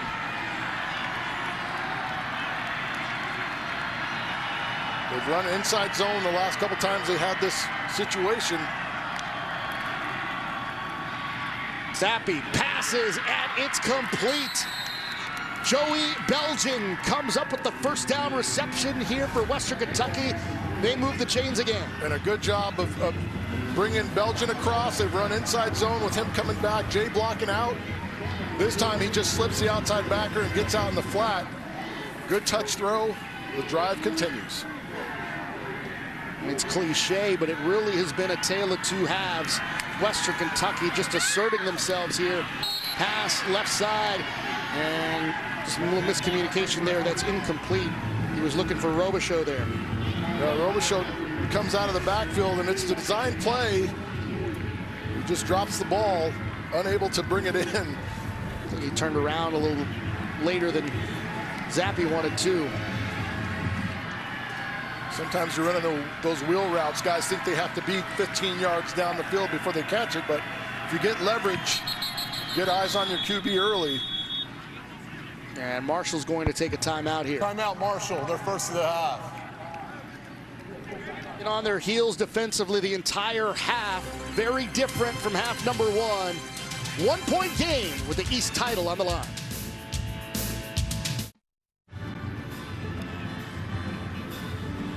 A 1-point game here in the third quarter. Marshall has led the entire way, but Western Kentucky threatening, again, the Eastern Division title on the line here in Conference USA. The winner tonight will face 22nd ranked UTSA, who may not be the 22nd ranked team in the country after today. They fell to North Texas earlier, falling to 11-1 on the year. So we take a look at Bailey Zappe's numbers. Again, only 118 yards in the first half, but 107 so far in the third quarter. Much more like the Bailey Zappe we're used to seeing. Absolutely. Zach Kitley, as well as himself, they found some things in that defense they've been able to exploit, take advantage of in the second half. Done a nice job of getting back to Hilltopper football. The team on defense that has the 6th most sacks in the country, and Marshall have not been able to get to Zappe so far tonight. Zappe fires, looking towards the end zone, a little bit too long, looking for Stearns. Stearns looking at the official, wanting a flag. It's incomplete. Drayton in on the coverage there for Marshall. And great coverage by your strong safety. Watch him turn and run and stay in the hip pocket. That's a good job, and you know you're not getting that call in this kind of game. You've got to keep playing and run through that play to go make the catch. Apologies, both Drayton and McCoy on the coverage there for Marshall.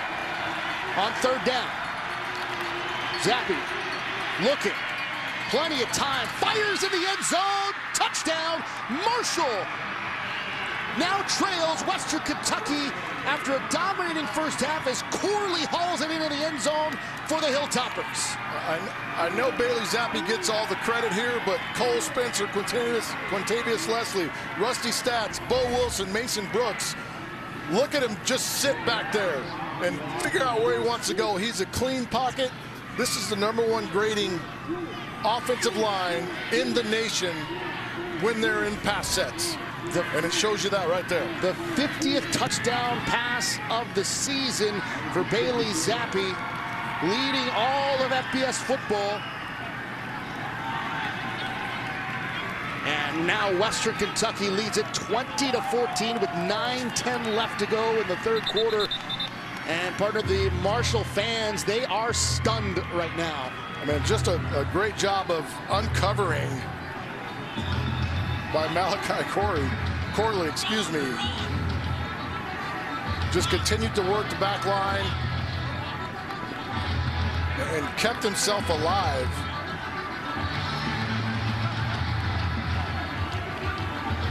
Malachi Corley, just 3 receptions for 17 yards, a touchdown last game.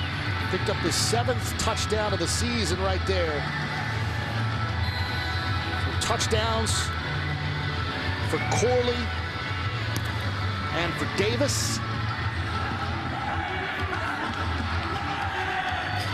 Tack on the field goals from Narveson. And Marshall has got to find some offense. They've got to find a way to get Rasheen Ali the football here. He's just got to get some swagger back, but this play is made by the front, and Corley's right here in the center of this trips look, and watch him continue to run. First, look at the beautiful job on the offensive line where Bailey Zappe has 5 feet of separation, but he just continues to work across the field once he sees his quarterback. I don't want to say in duress, because he wasn't in duress. I mean, that job by the offensive line there was outstanding. Just uncovering by Malachi Corley. I do want to say they didn't have any sacks on him today, but in the first quarter, they were getting to him, making him escape and move quite a bit. He hasn't really had to do that. Really not a ton of pressure on him here in the second half. No, that offensive line has anchored down. Zali on first down, not much there in the offensive line from Marshall. haven't been able to create anything for him. Well, you're not going to be able to create anything for him until you're going to have to complete some easy passes. But just great pursuit. And the guys up front, the bigs up front trying to win. Roderick Martin, those guys getting in that backfield trying to interrupt some plays and make it hard. But Zuban's going to have to complete some passes here. He's going to have to do something in the passing game to help.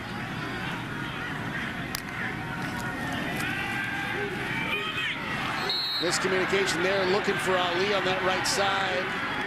We just had it a moment ago, partner, the wheel route, right? When you're not ready for it. Sometimes when you have leverage, if you get your eyes around, the quarterback can put it on you fast, and you can run with it.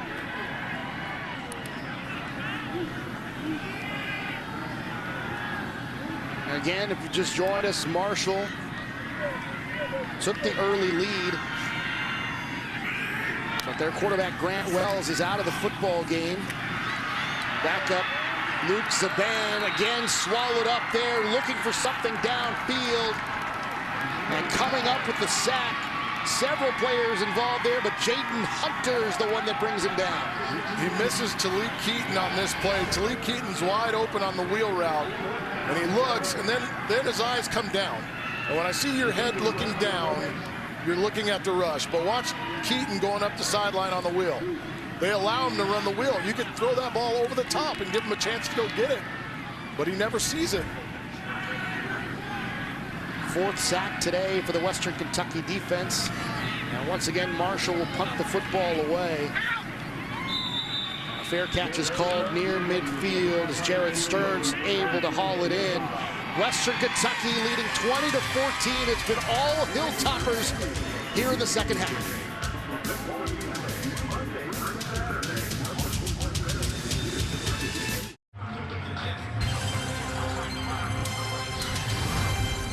College football on CBS Sports Network is sponsored by The Home Depot. How doers get more done. By Ryan, a leader in global tax services and software solutions. And by Nissan, premier partner of the Heisman Trophy. Alex Savario, Seth Bonner here, and take a look at the spread for Thanksgiving for the Western Kentucky defensive line. We saw a few of the other ones earlier. Well, they're eating good in the neighborhood here in both Western Kentucky and Marshall, huh? Absolutely. That just made me hungry right now, all that good food. And take a look at Bailey Zappi getting back going this second half. A lot of that with Malachi Corley and Daywood Davis. This is the Bailey Zappi we had gotten used to seeing. He has been exceptional this second half, making all the right reads. 5 and 9, 121 yards, 2 touchdowns so far in the third quarter. He's crossed the 50 touchdown pass, and it looks like he's got 51 down the sidelines. Davis, his second touchdown of the game. Western Kentucky pouring it on here in quarter number 3. You drop coverage because his eyesight is he's looking to the left side of the field. The safety leans that way. He drops back that way. They come up and try to take away the screen on the right side of the field. See his eyesight left, then he turns back, and they turn loose Daywood Davis up the sideline for a freebie for his 51st touchdown pass of the season. A 50-yard touchdown reception, the 8th for Davis. And they'll go for 2, and Zappi gets hammered as he gets the throw off. And they're not going to get the 2-pointer here as Stearns goes down with it. But Zappi gets crushed here on that 2-point conversion attempt. Take a look. We'll step aside for 30 seconds. 26-14, Western Kentucky on top.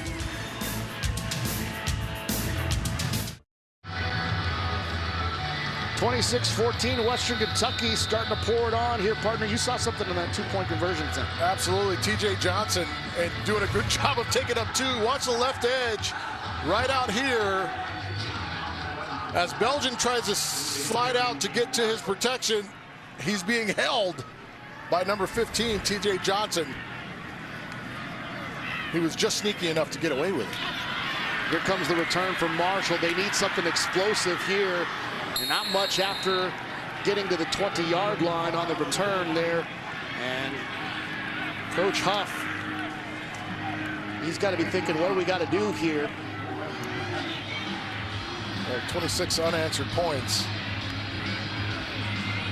Considering we just talked about it a second ago, how good they've been in the third quarter this season in terms of points allowed. They've already given up 20 so far in the second half here to Western Kentucky. And again, the backup, Luke Zaban, in at quarterback. The backup, as Grant Wells left the game with an injury. Have not gotten an update as Gamage, with the reception on the outside there, gets to about the 28-yard line, about a 5-6 yard pickup there. And these are the type of throws you're going to have to make. Throw the hitch. Then you can continue to get Ali involved in the game, but you can't end up third and long situations. Play action to Ali. They looked over the middle, and Gamage got his hands on it, couldn't haul it in. He had a lot of yards in front of him if he was able to catch it.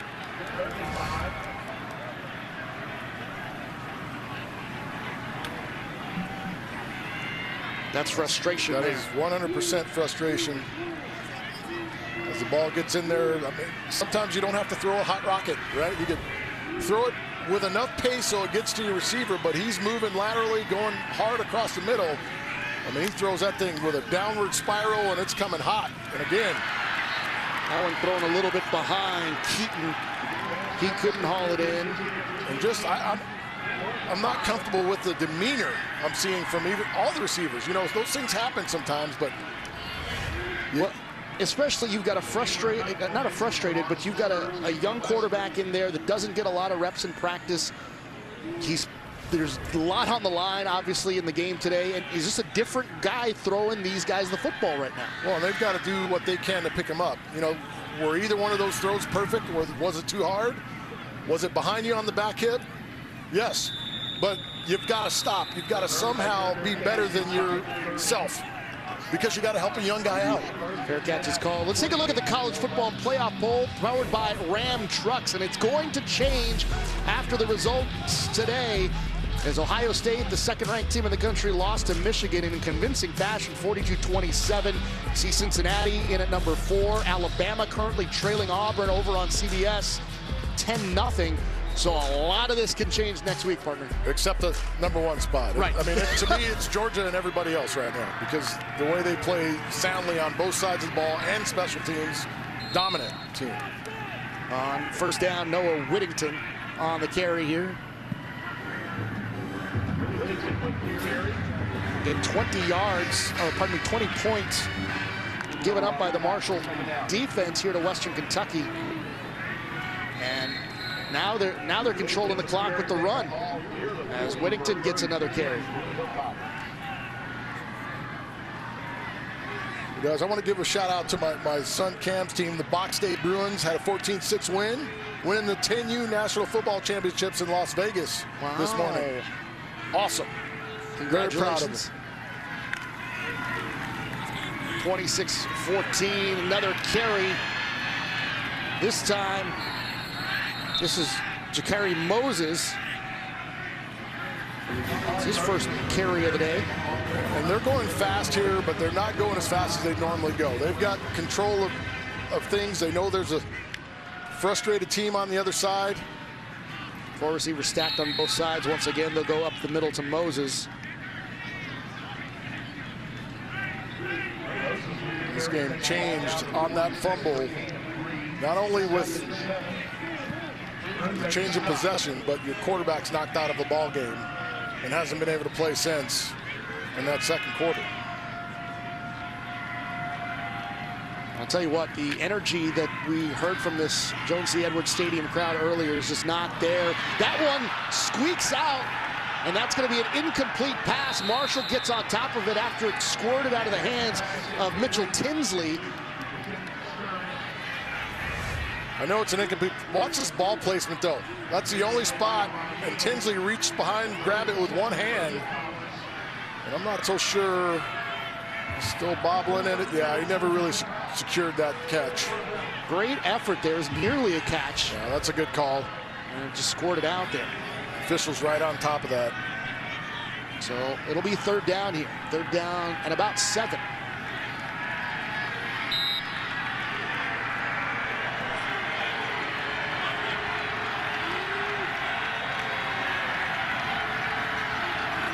Changing the play from the sideline. Zappi looks, fires left side, diving attempt, and it is caught. What a catch there from Tinsley. You want to talk about using your hands? And he's all underneath that ball. That's a great catch. Got to play off before it could get reviewed, and then here comes the pain. A sack finally for this Marshall defense. Owen Porter coming in to make the tackle in the backfield. And this is Bailey just taking his time. He's used to having a lot of, that's a great spin move. He drove upfield, spun back underneath Quintavious Leslie to get the sack, and that's a rarity. You don't see that, folks. 12 times coming into this game on the season, over 500 dropbacks. 3.5 sacks this season for Porter as the penalty marker comes out. Offense, number 70, 5-yard penalty, remains second down. So now it's starting to come alive a little bit. A big play on defense. A penalty moving back the Hilltoppers here. Take a look at that stat. 15 different players with a sack or more. It's 4th in all of college football. 2nd and 22, Zappi lofts one deep and getting his hands on it. And it falls incomplete. Stephen Gilmore with excellent coverage there down the sideline. Nearly came up with an interception. Kind of shocked with the call, but you see Gilmore's pushing him out of bounds, but both are playing with their hands. Some hand fighting going on, but I'm shocked with the call. Why not get something half, get half of it, and then go on third down and get the rest of it? And now the Marshall faithful getting back into it here. It's a 3rd and 22. Ball at the 46. If you run an angle route with your back right up the middle of the field. Carry here left side, and it's Moses. Gets it near the 30. Field goal looks like. Beg your pardon, near the 35. And once again, Braden Narveson. He's made from 41 and 46. Missed a 47-yarder. They were just wobbly. Ended up hitting off the crossbar.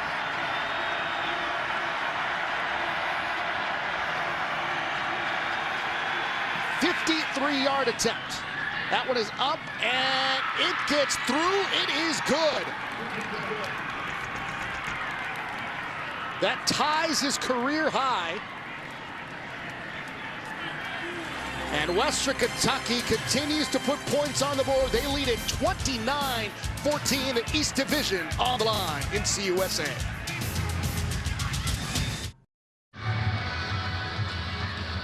"23 points scored in this third quarter by Western Kentucky. They lead at 29-14 with 3 minutes, 25 seconds remaining in the third. And what a difference a year makes, said Bonner. You look at last season, only 19 points per game. Their offense, not very good. They bring in the star power from Houston Baptist, including their offensive coordinator, Zach Kittley. And what they've been able to do is be one of, if not the most prolific offense in FBS football. They were baptized. Like a better word, right? And Zach Kittley's demeanor, the way he's focused, and his relationship with Bailey Zappi is the main cog in the whole thing. The trust factor there, they've been around each other, been together. It's been something brilliant to watch. Now Marshall able to kind of stall a Western Kentucky drive for the first time, but it still resulted in a field goal, a 53-yarder from Braden Narveson, a season high and tying his career long. We've got to find a way here to get Zuban comfortable either throwing or running, making plays with his legs. Zuban with the carry on first down. He'll take 4 yards on first down, but we're 2 possessions behind right here. We've got to move fast and with a purpose. Pass swung out to the right side. Ball is loose, but it's called incomplete. And the only way that you can run screens and quick bubble screens and stuff like that is you have to be committed to blocking. And Khalif Halassi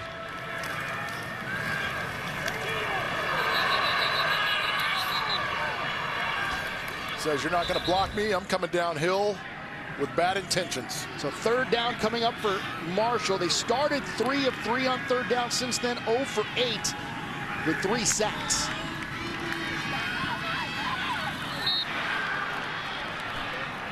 And once again, Marshall unable to do anything on offense since Grant Wells left the football game. And they've got to find a way to get Luke Zuban some confidence. He has 0 confidence right now. You can tell by the way he's throwing. Watch, he throws this ball. Look at the platform here. He kind of tries to sidearm it out. I mean, you can't worry about the rush. You've got to move yourself around the pocket and find a way to throw the ball down the field. So Robert Lefevre in to punt the football away here for Marshall. And a fair catch going to be called here as Jarrett Stearns hauls it in. Western Kentucky on offense momentarily, but coming up next, we hit the hardwood for the conclusion of the Emerald Coast Classic. Watch as LSU battles it out against Wake Forest for this year's title. You can watch it right here on CBS Sports Network. On this game, we take a look, just 2 of the 16 teams remaining undefeated among the high major conferences around college basketball. It's unbelievable that the college basketball season is already here. I was out in Southern California this week for SoCal Challenge, also on this network. And boy, there's some good teams. Of course, Gonzaga with the first loss last night to Duke. What a game that was. Duke has some players, some young players, talented on a whole different level. Pass complete on first down there to Tinsley. Flyers getting a big win last night as well. And there's some really great teams out west that, man, if you're a big college basketball fan, stay up late with CBS Sports Network throughout the year. West Coast Conference, Mountain West Conference games are going to be great all years. Western Kentucky picks up the first down. It's Robichaux. Right now, it seems like Western Kentucky getting just about in. Yeah, they're just comfortable, right? They've settled in, and you have to give them credit. They stayed the course, didn't panic, because it looked ugly the first 2-3 drives of the game. And even when they had to kick a couple field goals, they still just kind of stayed calm. They didn't panic and start chucking it around the yard. They've still continued to just run the offense. Robichaux still on his feet as he crosses midfield. And finally brought down after crossing the 40 to about the 38-yard line. What I like about the end of this run is he knows there's pressure coming and there's people coming behind. Watch him cover the ball up. Right there, he's taking care of it, ball security. Because right now, that's all Marshall can do. They need to get a takeaway, a strip return. They need to have something happen for this defense to kind of change the tide. Defense certainly a little bit more gassed. Because remember, that first Marshall offensive drive took about 7 minutes. Defense had an opportunity to rest after they got a 3-and-out on Western Kentucky's first drive. Delayed handoff to Moses. Takes it right up the middle and picks up another Western Kentucky first down as he gets it into the red zone. And they're just gassed right now. They've been on the field chasing bubble screens, chasing sideline to sideline. And there you see the nice draw play. And this offense makes you cover every piece of grass on the field.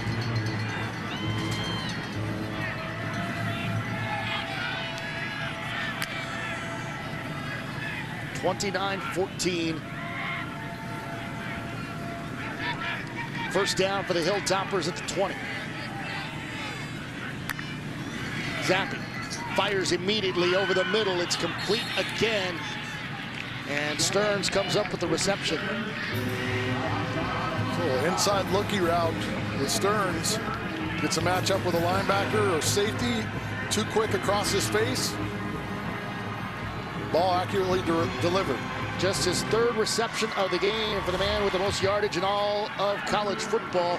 And that's going to do it for the third quarter. Western Kentucky putting up 23 in that third quarter. You're watching college football on CBS Sports Network, presented by the Home Depot.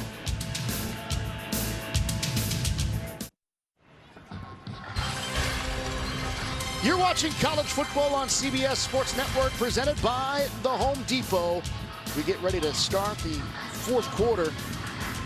Western Kentucky, 29 unanswered. They lead at 29-14. The Eastern Division on the line tonight. The winner facing UTSA for the Conference USA Championship next Friday at 7 Eastern, right here on CBS Sports Network. And we thought in the first quarter, said Bonner, that Marshall looked like they were controlling the game. They had scored 14 points. It looked like in that second quarter when they were up 14-0 that this was going to be all Marshall, and then their quarterback goes down. Western Kentucky figures it out on offense, and it's really been all Hilltoppers since. Just too many empty possessions in that first half for Marshall when they had the upper hand. Zappi. The way here on second down, that'll bring up third down. It's good coverage and a good decision. Right.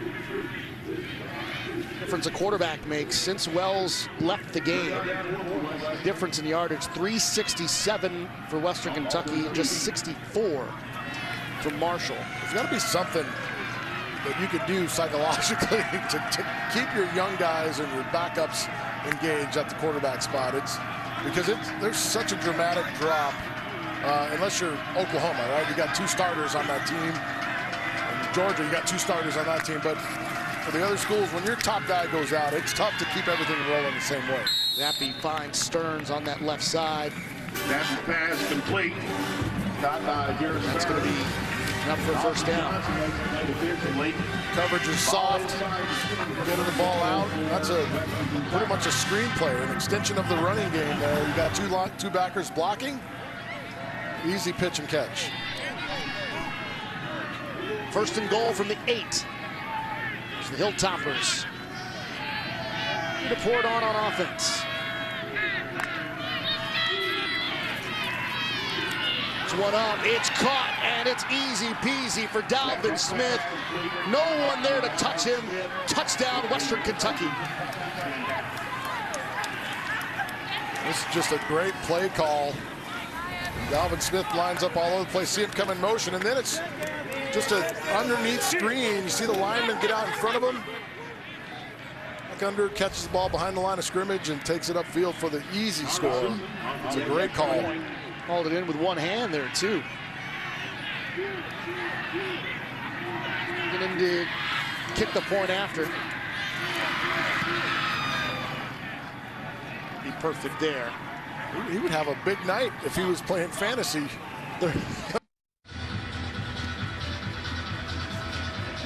Well, we expected the offense from Western Kentucky. It just took a little while to kick into gear. 36-14 our score as Western Kentucky has scored those 36 points unanswered, and it's mostly due to that guy, Bailey Zappi, now at 52 touchdown passes on the season. His high fives around for the Houston Baptist transfer as an Eastern Division championship seems to be coming Western Kentucky's way. Now, let's see who's doing some of the dirty work in today's game, brought to you by Coyote Tractor. Take a look at the defense here for Western Kentucky. Said it's just been all over the place. Nothing doing for the Marshall offense. They've been swarming. They've done a nice job. Interior guys, outside guys, Malone, Ship, Darvin, Martin, Evans. These guys have been all over the field for the Hilltoppers. There's that number again we're talking about since the Wells injury. Wells, the quarterback for Marshall, since he left the game. Been all Western Kentucky offensively. There's a pass for a completion over the middle. As Zaban's pass completed to Talik Keaton. Good throw and catch. If you get it to him upright, he's able to continue to run, but you're moving the sticks here. Get it to Rasheen Ali here. We haven't had a chance to sing his praises in this game. The man who's leading FBS in rushing touchdowns and in total touchdowns. But I've not been able to do much with him today, especially since the Wells injury. Yeah, he had 88 yards in the first half. I mean, and playing really well. Nice completion on the out route. Scarcelli with his second reception of the game. And Zaban just needs to calm down and make throws. He's done that on the last 2 plays and shows you he's capable.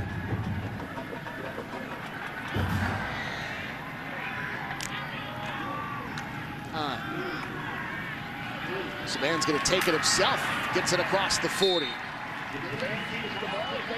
And gets it near the 35-yard line. They're going to say the 36 for a first down. And they are moving the change a little bit here. They are. Multiple first downs on this drive. After struggling, show the graphic with just 65 yards in this half. Couple passes, couple runs. Ali changes direction, nothing doing there. Big loss of yardage as he's brought down at the 41. Darius Shipp.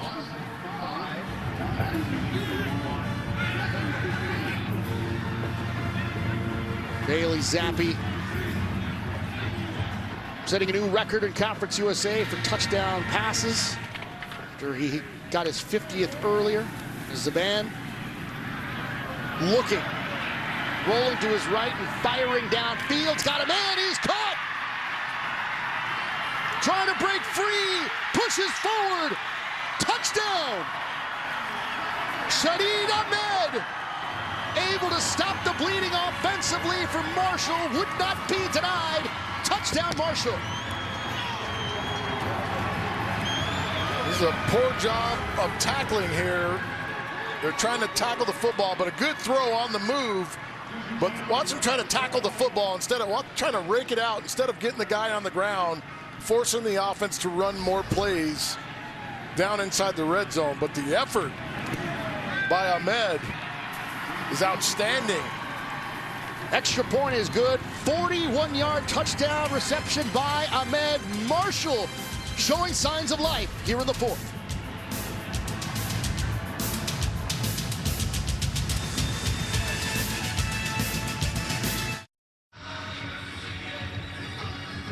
Welcome back. Marshall finally breaks the snide, gets off the snide and gets on the board. Let's take a look at how they get it done. You see the 2 safeties high. One rolls out over the top, freeze it right there, guys. Right here, bad eyeballs. You've got a receiver going down the middle. The safety's going to go to him, and watch the outside receiver uncover and take off down the field. Corner guarding no one in space, and a big play by Ahmed. And right there, just trying to rip the ball out instead of tackling, getting the guy on the ground, letting your defense play D. And a good drive there by Zuban. They tried to go for the outside kick, and it's going to be advanced here, taking it down the left sideline and all the way into the end zone.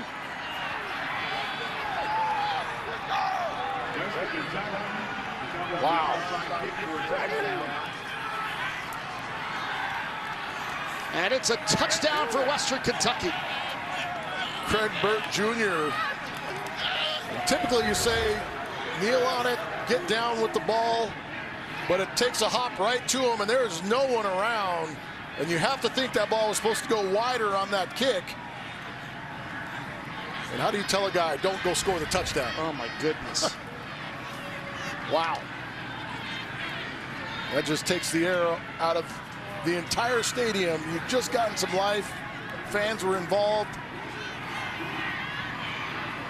And just like that, Western Kentucky gets another score. We don't get to see Bailey Zappi, but Western Kentucky goes up 43-21. We'll be back.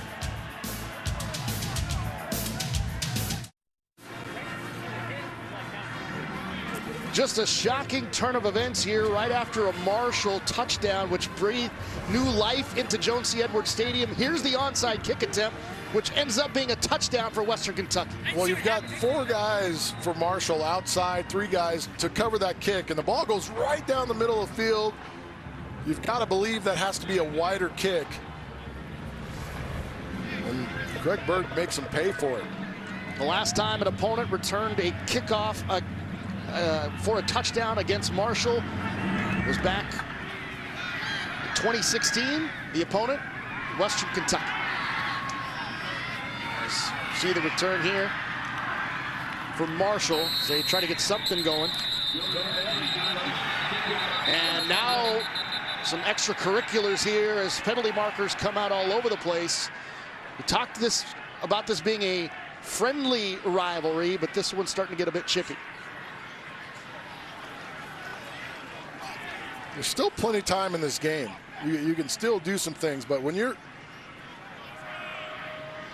out there on the field and stuff starts to go haywire, you've got to understand you're out there to do your job. You're out there for business. And Owen Porter's going to pick up a late flag on this.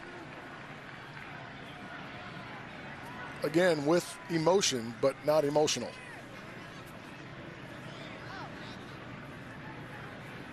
Okay.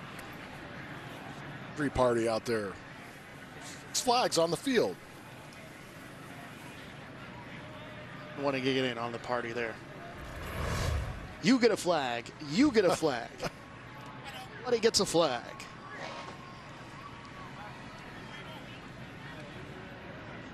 See Simpkins being held back here.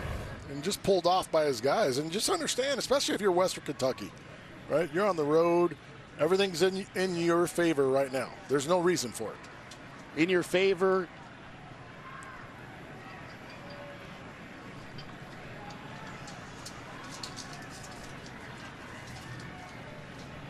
Potential Eastern Division Championship moments away from happening. If you could just stay the course.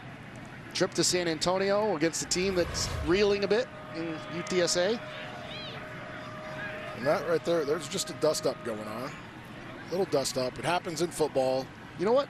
Way too many flags for that light of a dust-up, don't you think? Yeah, I thought that would have been a lot worse. Great job by our camera crew here picking that up.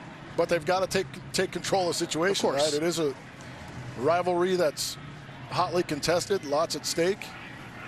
But if you're Owen Porter there, you can't come running in there right in front of the officials. John, you got to be smarter than that.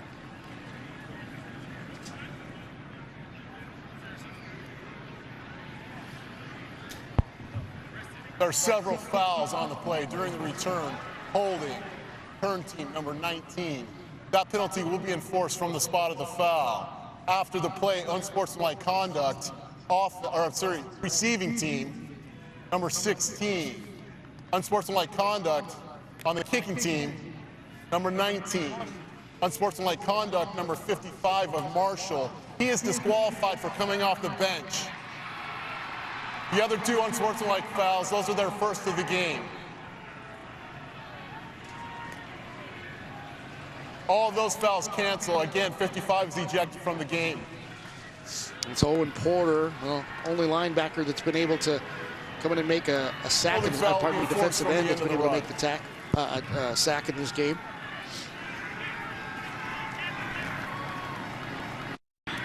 Shot after the dust-up.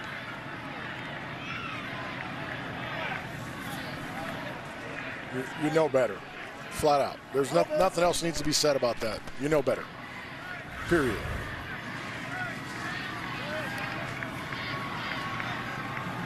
Porter's headed out.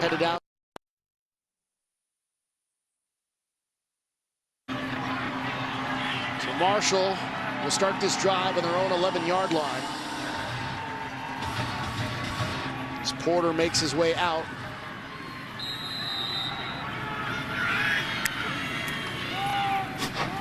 Handoff to Ali. Gets across the 10 and gets near the 15. This is one of the best home advantages in all of FBS football here, Sad. And Marshall used to winning games. See that 81.6 win percentage. It's a tough place. You got a loyal fan base that loves. When I say loves this team, it's on a different type of love. Love it. Green all over this town for sure. Blue collar, hard-working team, town. I'll be honest, I expected the Walmarts to be painted green here with all the green in this town. They love the herd.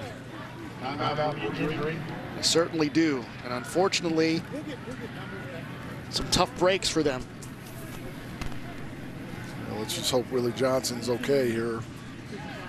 But losing Grant Wells earlier, it really changed things because they were moving.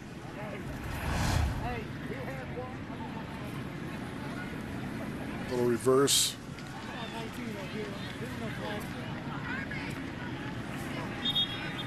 Go rolled up on underneath a little bit. Hopefully it's not too serious.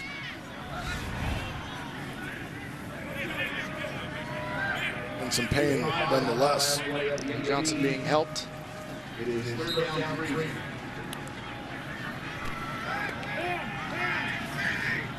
Third down and 3. Pass complete to Gamage. Breaks free, gets to the 20, gets across to the 21, close to a first down, and I think he got it. He did. It's a good effort. It wasn't blocked well, however, it was blocked enough for him to use his power and strength to pick up the first down. Saban. And in for the injured Grant Wells.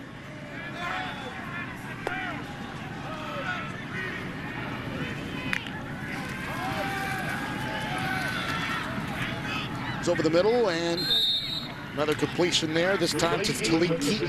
That's a good job by Saban to really work through his progressions. He wanted the front side of the field, came all the way back to his third read in the route, made an accurate throw.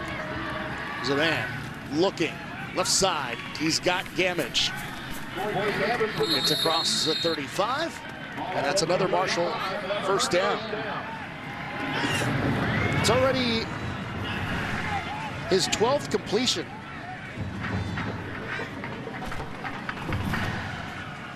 He's settled in nicely. He's done a nice job. He's gaining confidence as it's gone. He's gone over 100 yards passing in the game. And with the handoff to Ali, it does not get much.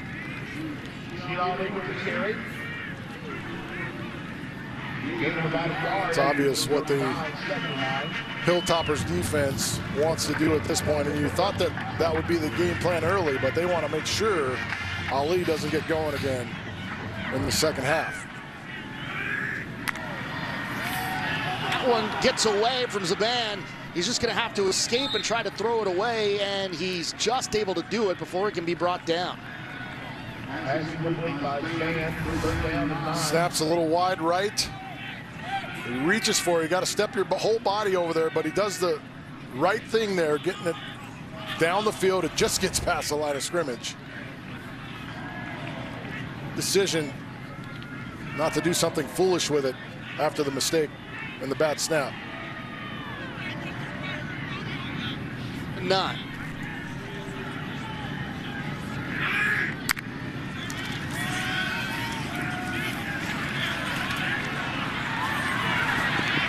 Flushed out, fires, gets it to Ali, and maybe gets 2 to the 40. Only give him actually the 39.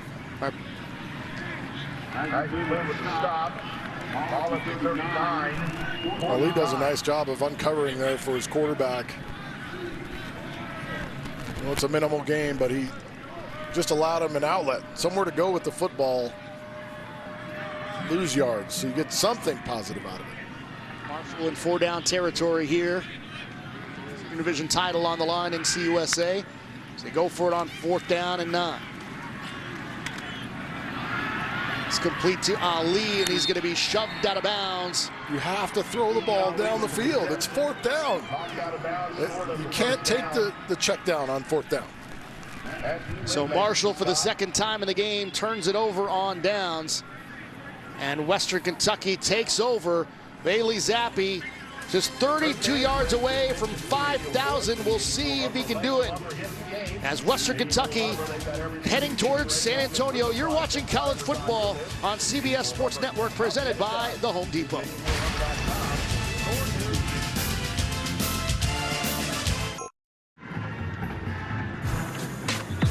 Time now for today's Geico difference makers, and who else to give it to than Bailey Zappi, the quarterback for Western Kentucky. After a slow start to this one, didn't get anything on their opening drive, but since then, 328 yards passing, 4 touchdowns, puts him over 50 for the season.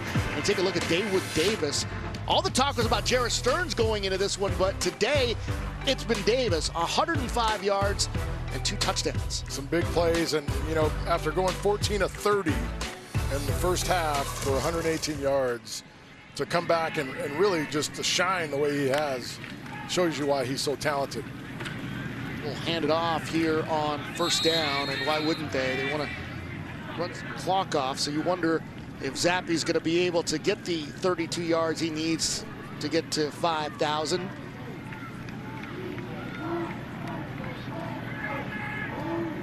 At this point, I don't believe they're going to go chasing records. They might give it to him on a screenplay, but they're not going to go chasing records. Well, he's going to have a chance. He'll get over 5,000 next week for sure when they head to the Alamo Dome, and certainly that place, it can be a track meet. What a great matchup that was early in the season. I was able to be on that call. A 52-46 game. Came down to the last possession. Threw for 523 in that game. I bet they want another shot at the Roadrunners. Here's up the middle here on 2nd and 6. And they're just trying to, much time as they can. Bo Plan don't play, man. That kid, yeah, he brings the thunder.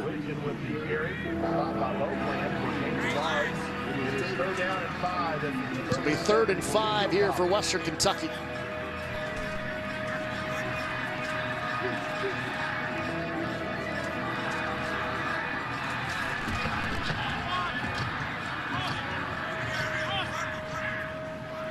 But Zappi certainly getting close to some elite territory when it comes to the single season record books in FBS football. Goes up the middle. Just short of the 1st down, so it'll be 4th down and a couple here. 4th down and 2 for Western Kentucky. 4th and 2, decision time here. And typically, they go for this and run a play, but not sure. He might call a timeout. Let the clock run down and call a timeout and talk about it. Well, there he is on the field, waiting. They'll let as much time tick off, take that timeout, figure this one out, but celebration certainly very close to happening as there's the timeout with 6:14 to go. Let's take you back to October 9th in Bowling Green, UTSA and Western Kentucky. Malachi Corley's touchdown gave the Hilltoppers a 31-28 lead. That was early in the 3rd quarter. Teams were trading scores throughout the 2nd half. Roadrunners taking a 52-46 lead late into the 4th, and then Hilltoppers a chance to take the lead in the last minute, but Bailey Zappi throws a pick at the goal line to end the upset chance. As you see, the Western Division champion UTSA Roadrunners. Now, they lost earlier today, surprisingly, to North Texas. First loss of the season. Obviously, the best record in school history. Haven't had a football program for all that long over at UTSA. And again, we'll face the winner of tonight's game, which looks to be Western Kentucky in the CUSA Championship. That's next Friday. Game you can watch right here on CBS Sports Network. Elite wide receivers in that group. You've got Sincere McCormick, one of the best running backs in Conference USA. And if you haven't seen him, Frank Harris, the lefty, It doesn't look pretty coming out, but the guy is accurate, and he makes good decisions, great with his legs. This game was a track meet in Bowling Green. Imagine what it's going to be like in the Alamo Dome coming up next week as the run goes up the middle. And it's going to be close.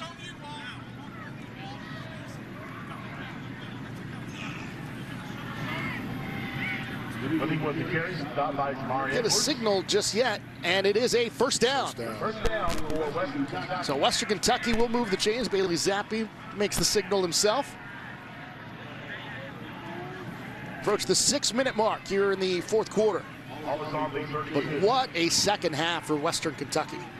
Only 6 points at halftime. It's been brilliant. They've done a great job. And listen, your quarterback goes down, and you're not able basically to keep pace. And they did such a good job in that first half shutting this offense down.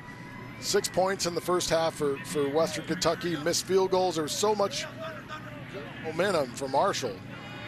Weren't able to sustain without their top signal caller, Grant Wells.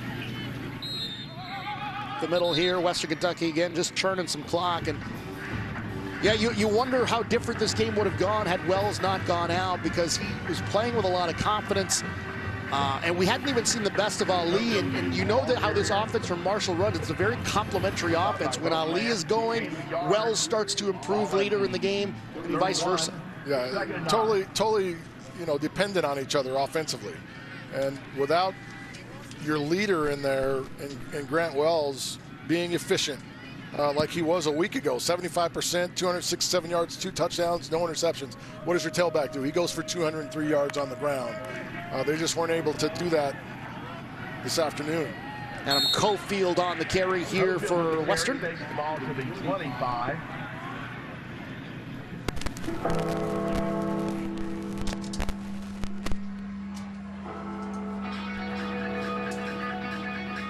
Third down and 3. They're content to keep it on the ground. Again, they're not chasing records. They're just trying to allow the big boys up front to get some more work. And if anything does come out, it'll be something quick. It won't be down the field. Content to let the big hogs eat. 153 yards on the ground today. It's the most they've had all season on the ground. Again, about the passing offense, that air raid attack from Western Kentucky. Of course, their offensive coordinator, Zach Kitley, a disciple of Cliff Kingsbury, once coached over at Texas Tech under him. Coach Pat Mahomes, you can take a look at him here, and took that over to Houston Baptist. They had a phenomenal offense, of course, led by Bailey Zappi and Jareth Stearns. Bring it over here to Western Kentucky. They're doing more of the same here in Bowling Green. It's been the rushing. It's obviously after Zappi has got involved, but the rushing has really helped control the game, especially late, to keep the clock moving. Done an outstanding job, and we talked about the offensive line playing every game together, starting all 11 games. Difference. There's some trust, cohesion. Next, we hit the hardwood for the conclusion of the Emerald Coast Classic. You can watch as LSU battles it out against Wake Forest for this year's title. It's right here on CBS Sports Network. Tip-off is at 7:15. Less than 3 minutes to go here in Huntington. Western Kentucky is headed to San Antonio next Friday. It's USA Championship on the line.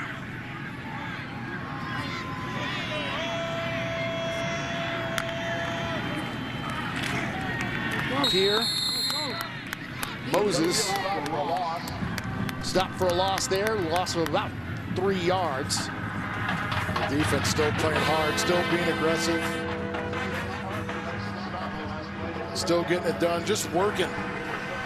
And early on, they played so well, but the empty possessions, the empty possessions by the offense, jump out to that 14-0 lead.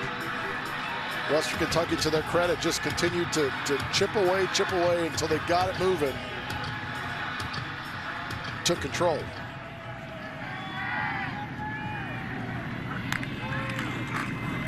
Two minutes to play. Here's Moses. bring him down just shy of the 20-yard line. So the Hilltoppers will get one more chance at the Roadrunners of UTSA. Marshall, they're bowl eligible. You got to think the pieces are here for the future of this Thundering Herd team. As Narveson is in for the field goal attempt. Without a doubt. 39-yard attempt. One is good. He's been solid today. Western Kentucky continues to put it on. They're going to be the Eastern Division champs in CUSA.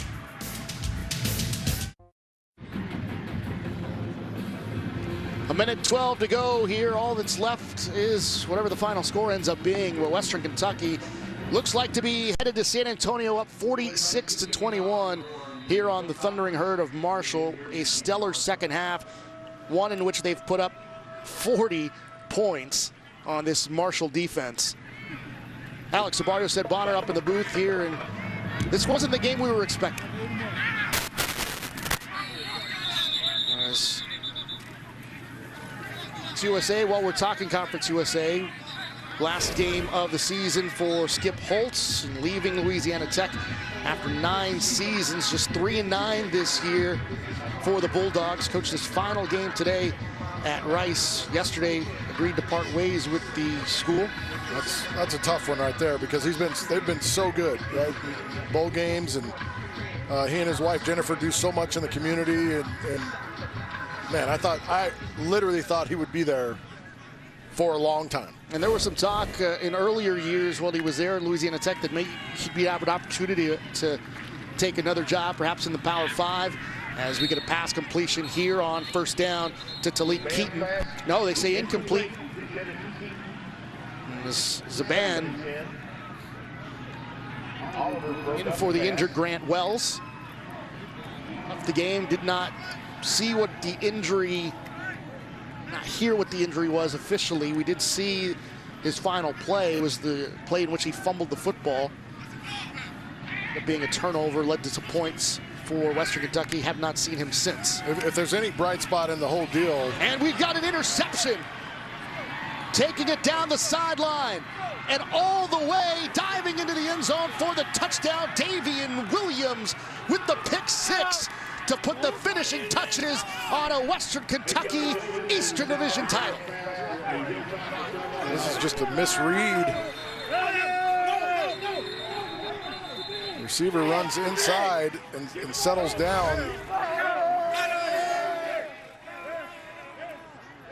The two Marshall receivers in the same area. There is a penalty marker down. After the play, unsportsmanlike conduct, defense, number 12, taking his helmet off on the field. That 15-yard penalty will be enforced on the kickoff. Unnecessary. They're going to get Khalif Halisi, excuse me, for the penalty. You're playing so well. You've turned it around. Your defense has shut this team down. Need for that. No. That one's up and good. We've got an update back in New York. Let's send it back. Guys, Alabama down 7 puts together a 97-yard touchdown drive inside the final minute and a half. Bryce Young to Ja'Cory Brooks to tie the game at 10. Headed to overtime over on CBS. Meantime, we'll get you out to basketball as soon as you guys are done. Well, thanks a lot, Brent. What a game going on in the Iron Bowl. Now, for those of you tuning in for the Emerald Coast Classic Championship between LSU and Wake Forest, you'll be able to find that online at cbssports.com/CBSSN. As soon as it tips off, and of course, we'll get you out there immediately after the conclusion of this game. But the Iron Bowl going on. It's all tied up, and it's been a wild day in college football already. As number 2 Ohio State went down to Michigan over in the Big House. Addy won. We'll make sure we put that out there. Took care of business last night. And getting that win, that's huge for Jim Harbaugh, man. just have not been able to overcome and beat Ohio State. To get that done today is big time for the Wolverines. Baylor just a 3-point win against Texas Tech today. We don't know the Texas Tech connection here as that squib kick goes up the middle and just going to be kneeled down at the 40-yard line here. 48 seconds to go here in this one. Again, it's a game that we had not expected. No, we expected a much tighter game, and early on we thought it was going to be a defensive battle. 14-6 going into the half. And listen, Luke Zubon has really gotten some valuable snaps, and I know that hasn't ended up the way he needed it to, but if he's forced to play in a bowl game or has to play in a bowl game because you're not going to have Grant Wells, he's got valuable game time in a big game. Didn't turn out the way he wanted it to, but he's got valuable snaps.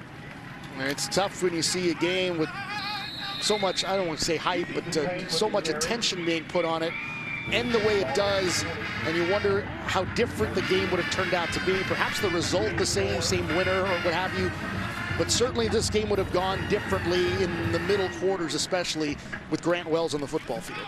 Well, his experience, his leadership, his playmaking ability, %.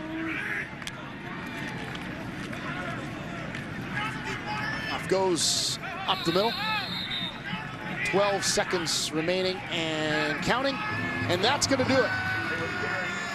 The Western Kentucky Hilltoppers come in to Huntington and knock off the thundering herd of Marshall. The Hilltoppers are the Conference USA Eastern Division champions, and the matchup next week on CBS Sports Network for the CUSA Championship. The Hilltoppers headed to the Alamo Dome to take on the Roadrunners of UTSA. The last time those two teams faced each other back on October the 9th, it was a shootout, 52-46. That's at 7 Eastern next week on CBS Sports Network. Our final score, 53-21, Western Kentucky versus Ed Bonner and our entire CBS crew. I'm Alex Tobario. Now let's send it out to Brad Johansson and Pete Gillen for the Emerald Coast Classic between LSU and Wake Forest. So long from Huntington.